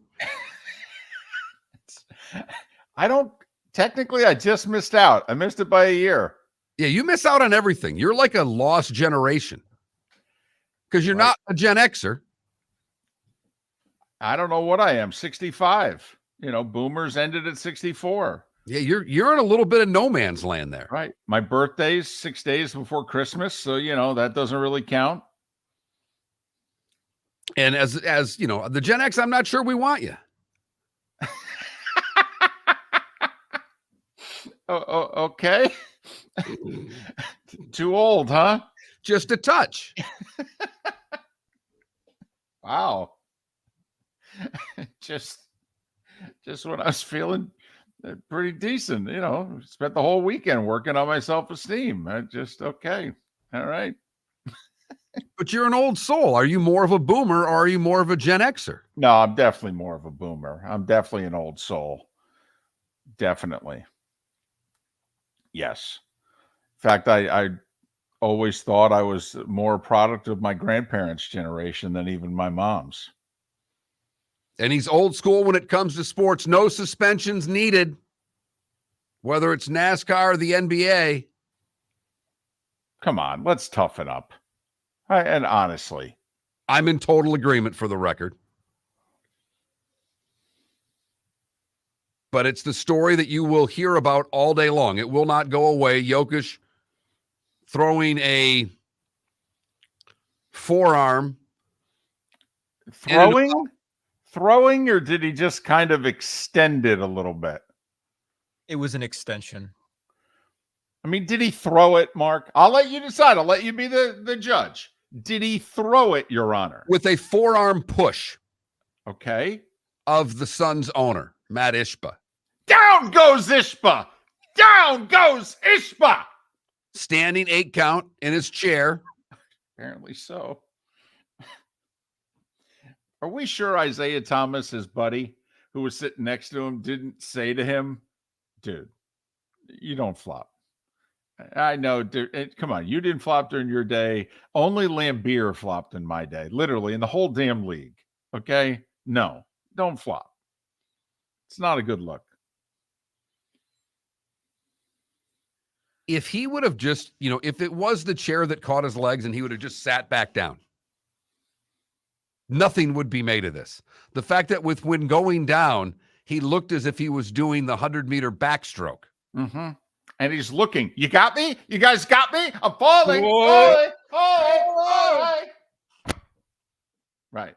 Mm-hmm. In fact, I just did 3 of those. Almost went over in my chair. I think you hit yourself harder, and he was hit by Jokic. By the way, lost in the whole thing. Jokic scored 53 last night, and they lost. But anyway, it's a pretty entertaining series. But listen, let's not get into that. Let's just talk about, player kind of, put his hand on an owner. Owner fell back like he'd been shot. What are we going to do? Meanwhile, in NASCAR, we got one guy confronting another, and the guy who was confronted punched the other guy in the mouth. Now we're talking. Okay. There we go. Here's my thing.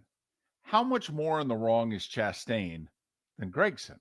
Gregson was the one that confronted him. Gregson grabbed him with both hands in the upper chest and began to shake him.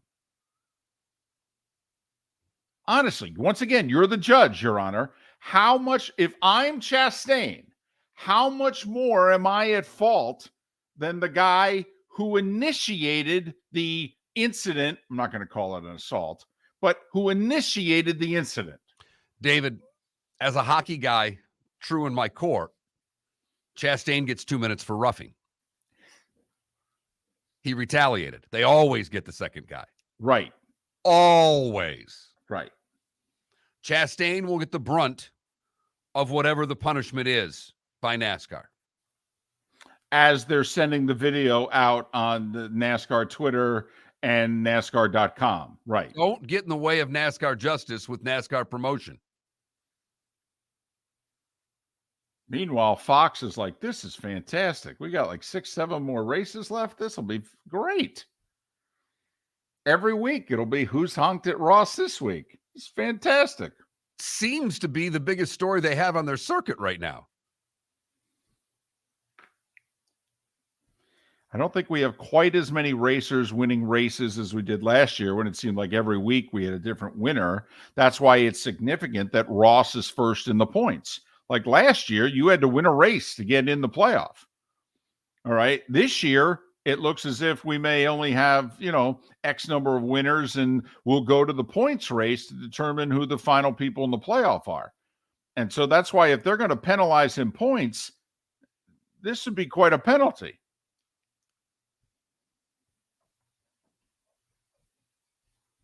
I mean, he's got a nice little lead. 30-something points is a nice lead. That's, you can finish 18th in a race and still have your points lead pretty much. But you can't suspend him, right? Can't suspend. No. Okay, just making sure. I say 25 points, by the way. I say he gets 25 points. He still has his points lead, but it's narrowed down to what, 10, 11, whatever it would be. And I don't think Jokic gets suspended. I don't think Jokic gets suspended at all. If he does, by the way, I'm done with the NBA. Same with Chastain and NASCAR. And I'm not kidding. Done. No. I'm done with the NBA. You won't watch another NBA game if they suspend Jokic. I'm done. Done with the NBA. If they suspend Jokic, this is a waste of my time. Honestly, I have no interest in this. We've got a Heat Knicks game tonight. We are the Florida Sports Network. I would appreciate it if you check out a little bit of it. Whatever. I just, when it's over, I'll read a Tim Reynolds AP account online. Honestly, I'm done. No need to watch this anymore. No. So the league announcing that they want Kevin Durant to play against Steph Curry or LeBron James, by doing that would you'd see through the Jokic suspension as to what they wanted it for. Oh, it would be a combination of, my goodness, is this too soft? I'm not interested. And secondly, wow, we're really trying to fix the playoffs. I'll be damned. The league is thrilled, by the way, Phoenix's comeback. You're damn right. I mean, KD against LeBron or KD against Steph. Oh, my goodness. As opposed to Denver. Exactly. Never mind the fact that Jokic is a two-time MVP and they're the 1 seed with the most wins in the West. Whatever. It's kind of like when the Tennessee Titans 2 years ago were the number 1 seed in the playoffs, and everybody was like, let's talk the Chiefs and the Bills. And the Bengals, who beat them. Good.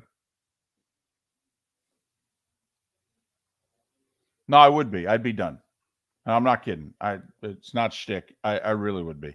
They will lose me if they do that.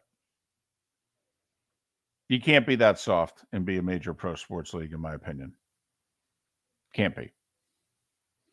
Because then they're rewarding the flop. And so forget it. I'm done. This segment brought to you by Gran Torino and Get Off My Lawn. Today was a day when the good, the bad, and the ugly, and what's on tap, all still ahead right here. Miller and Moulton, the Florida Sports Network. Miller and Moulton here for the Clutch Vodka Play of the Day. Mark, remember Nick Charles, Fred Hickman, the CNN Play of the Day? Yeah, CNN did a nightly sports show. That was a while ago. Yes, it was. Just work with me. Everyone liked the pod, the Play of the Day. So how about we have the Clutch Vodka Play of the Day? Sounds good. Fun. Smooth. Like Clutch Vodka. Listen weekday mornings for the Clutch Vodka Play of the Day. That's Clutch with a K. Located on the East Trail, locally owned Naples Tiki Bar and Grill is an outdoor eatery next to the Hitching Post Shopping Center. Island-inspired food with a true tiki theme. The best place in Naples to enjoy the beautiful weather in Southwest Florida. The Naples Tiki Bar and Grill offers a great menu for dine-in or takeout. Enjoy our famous pulled pork, huge burgers, and tiki bar cocktails. Don't miss happy hour every day from 3 to 6 and live music 7 days a week. See you soon at the Naples Tiki Bar and Grill, 11498 Tamiami Trail East. Hello, friends and family of Southwest Florida. Are you looking to tap into the electric vehicle market? Well, look no further, because we here at Southwest Florida Golf Carts have just what you need. E-bikes, golf carts, LSVs, scooters, and more. Come down and talk with one of our experienced sales reps, have a soda and a smile, and you could be cruising the streets in your new EV today. Stop by the store or visit our website at flgolfcarts.com and enter for a chance to win $100 off your next purchase by answering John's monthly sports question. The waterways of Naples are a beauty to behold, and the Bayfront Inn has multiple ways for guests to enjoy the water and have some fun. Gather your family and friends and enjoy a leisurely day on the water with a pontoon or deck boat. If you prefer to explore the waterways without a motor, the Bayfront has canoes, standboards, and kayaks. At the end of your journey, enjoy lunch or dinner at the Bamboo Tropical Bar and Grill. The Bayfront Inn. Something for everyone. On 5th Avenue in Naples. You were listening to Miller and Moulton on the Florida Sports Network.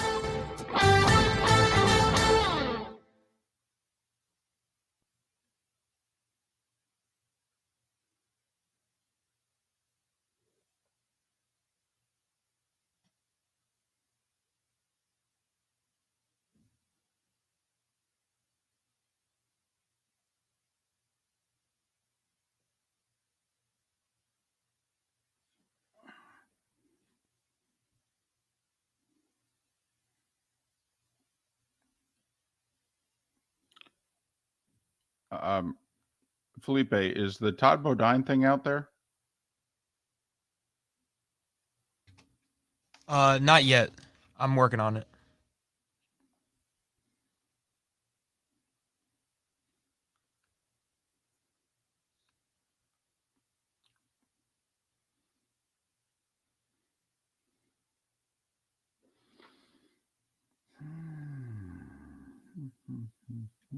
Because I do agree with getting the full thing, but I can't clip anything longer than 60 seconds on Twitch until after the show. Well, I don't think it has to be that long. I'm just saying don't clip it in like 8 to 10 seconds. I think he summed it up in about 20 to 25.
So Peter King is honking people off in Tampa because he came out with his power rankings today, and he lists the Bucks as 31st.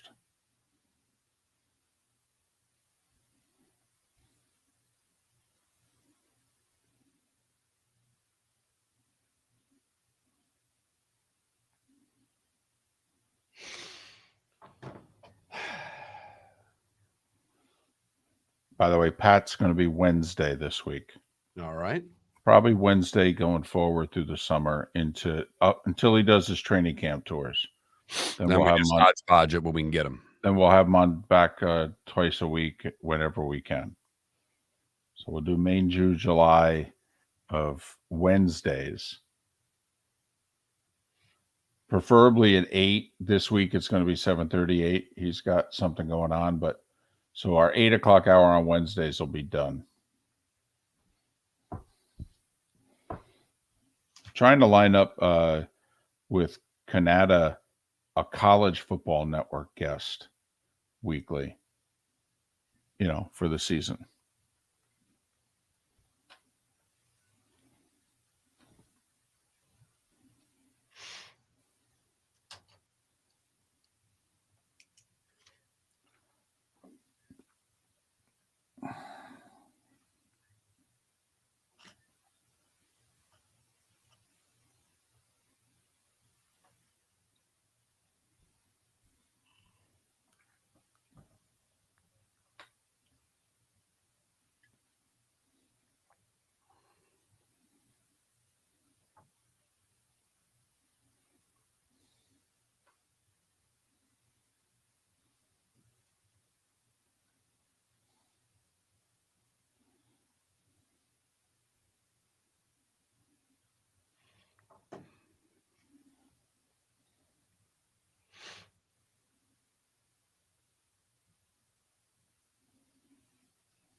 You're listening to Miller and Moulton, exclusively on the Florida Sports Network.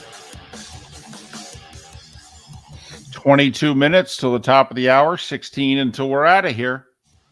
Miller and Moulton, the Florida Sports Network, floridasportsnetwork.com. David Sampson on the show tomorrow. Pat Kerwin will join us now once a week, Wednesdays.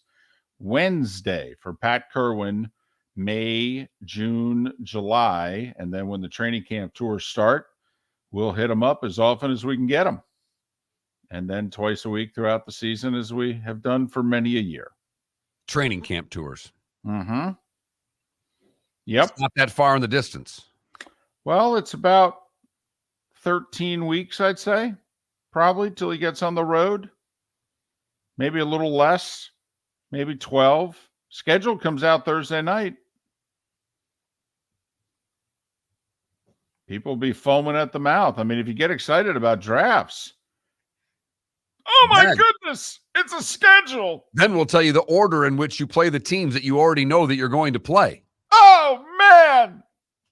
And you already know who you're playing and where. But now I know when. Who gets 3 home games in a row? Who's got to go for a 3-game roadie? Come on, we should open 4-1 with that schedule. Where's our bye?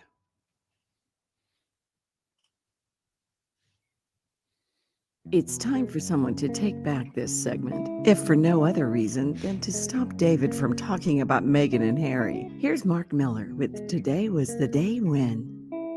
A lot of this and that today. 1912, Paramount Pictures is founded. Seems a little early. 1935, Ernie Lombardi for the Reds doubles in the 6th, 7th, 8th, and 9th innings as they beat the Phils 15-4. VE Day today in 1945. That's a big one. Germany signs an unconditional surrender, ending World War II in Europe. Without today, David, I don't know where you'd be on ride home from work when you need a snack, because it was today in 1959 in Garden City, Michigan. This guy named Mike Ilitch opened his first Little Caesars pizza. Pan. Dr. No, the first Bond film with Sean Connery, premieres in the U.S. today in 1963. Today in 1967, Muhammad Ali is indicted for refusing induction into the U.S. Army. 1970, the Knicks beat the Lakers in 7. Oh, this was the Willis Reed game, which really should be the Walt Frazier game. 37 points, 19 assists. That same day, the Beatles would release Let It Be, their final studio album. That same day? Yeah. Wow. Multiple things could happen on the same day. Oh, what a day. Happens all the time. Ernie Banks fills in for Whitey Lockman, who was ejected today in 1973, technically becoming baseball's first African-American manager. The roller coaster craze apparently started today. The first steel coaster with a vertical flip opens at Six Flags Magic Mountain today in 1976. Where's Magic Mountain? Guess in California. Okay. The Cure released 3 Imaginary Boys in the UK. They'd call it Boys Don't Cry in the US today in 79. Today in 1980, the World Health Organization announces that the smallpox has been eradicated. Today in 84, the Soviets announced they will not participate in the LA Summer Games. And ABC went, yes! And so many more medals for the U.S. Today in 88, the amateur referees worked the Devils-Bruins playoff games as the NHL's walk-off due to a restraining order brought about by the New Jersey Devils. Have another donut, Kaharski. Have another donut. You fat pig. The best part of it, which you and I know because we're hockey nerds, he gets suspended for a game. The Devils actually get a court injunction. That's why the refs didn't show up for this game. The refs were protesting. The Devils got a court injunction. Schoenfeld's behind the bench for game 4. So they said, screw it. We're not working. They grabbed 3 guys out of the crowd. 2014, Jadeveon Clowney is the first pick by the Houston Texans. And a year ago, Rich Strike at 80-1 becomes the second biggest long shot in the history of the Kentucky Derby to win. Harry Truman, Francis Ouimet, Robert Johnson, and Ricky Nelson all born today. Bill Cowher, 66, and Ronnie Lott, 64. Coach Cowher, 66, huh? Yeah. Looks pretty good for 66, does. don't you think? He does. Also makes you realize how young he was when he retired, because 2006 was his last season. I mean, he's been retired longer than he was head coach of the Steelers. He did 15 years as head coach of the Steelers, 92 through 06. And now he's got the cushy studio job. Yeah. Listen, on this day in 76, I mean, that was an interesting year in America, bicentennial and all. The theme song from Welcome Back, Kotter reached #1 today. I'll say it again. Springsteen's never had a #1. The theme song of Welcome Back, Kotter reached #1 today in America. Something a little more snappy to be #1, David. A little more peppy. Well, there's no doubt about that, Mark. I mean, it's some, you release the river. It's got some epic songs on it, but snappy, peppy ain't part of the deal. No. But I mean, come on, this gotta be top 5 list of worst #1 songs ever, right? David, if I'm not mistaken, they released that song before the show was even out. That was a #1, like as the show was. It wasn't because of the show, if you know what I mean. This song's terrible. Welcome back, welcome back, welcome back. Right. Uh-huh. #1, #1, not number 11, #1 in this country. I mean, how much cocaine were we doing? Obviously, a lot. No wonder Studio 54 was the rage. I digress. Did you say happy birthday to Kemba Walker? I did not say happy birthday to Kemba Walker. Happy birthday, Kemba Walker. Wow. You've heard folks elsewhere mock Florida is gonna Florida. Well, Mark Miller sees it differently. He calls it the good, the bad, and the ugly. What you got, Mark? I got ducks for the good, David. I've got ducks. We go to Fresno, where a camera that was put in on a intersection that had a series of accidents picked out something good. Because motorcyclist Brent Buckenberger, or Bucky as he's known to colleagues, got off his motorcycle and escorted a family of ducks across the road to safety, avoiding all confrontations. You can see him stopping cars, waving off traffic, and getting all the ducks from one side of the road to the park on the other side. For the bad, we go to Old Bridge, New Jersey. Yeah. Is that close to you? Yeah. Within a half hour, yeah. Where there's a mystery because hundreds of pounds of pasta were dumped near a stream in Old Bridge, New Jersey. An estimated 500 pounds of pasta was raw when it was dumped. Apparently, the heavy rain softened the food and make it look like it'd been cooked. It's unclear who dumped the pasta or why no sauce was included with the 500 pounds of pasta on the side of the road. Finally, the ugly, we go to Germany, where a 51-year-old man was left tied up in the woods when a sex game went awry. Fortunately, a cyclist and a hunter heard his screams for help. Police said the man was discovered fully dressed, but firmly bound with ropes and pantyhose over his head in a deer hunting platform late Wednesday. Uh-oh. The man said he was tied up by a woman he met online. After she tied him up, she received a phone call and fled the woods suddenly, leaving him behind. He told the officers he had a box cutter with her for such situations, but seemed to have underestimated the woman's bondage skills because he was unable to reach the knife. That, David, is the good, the bad, and the ugly. On today, May the 8th, 2023.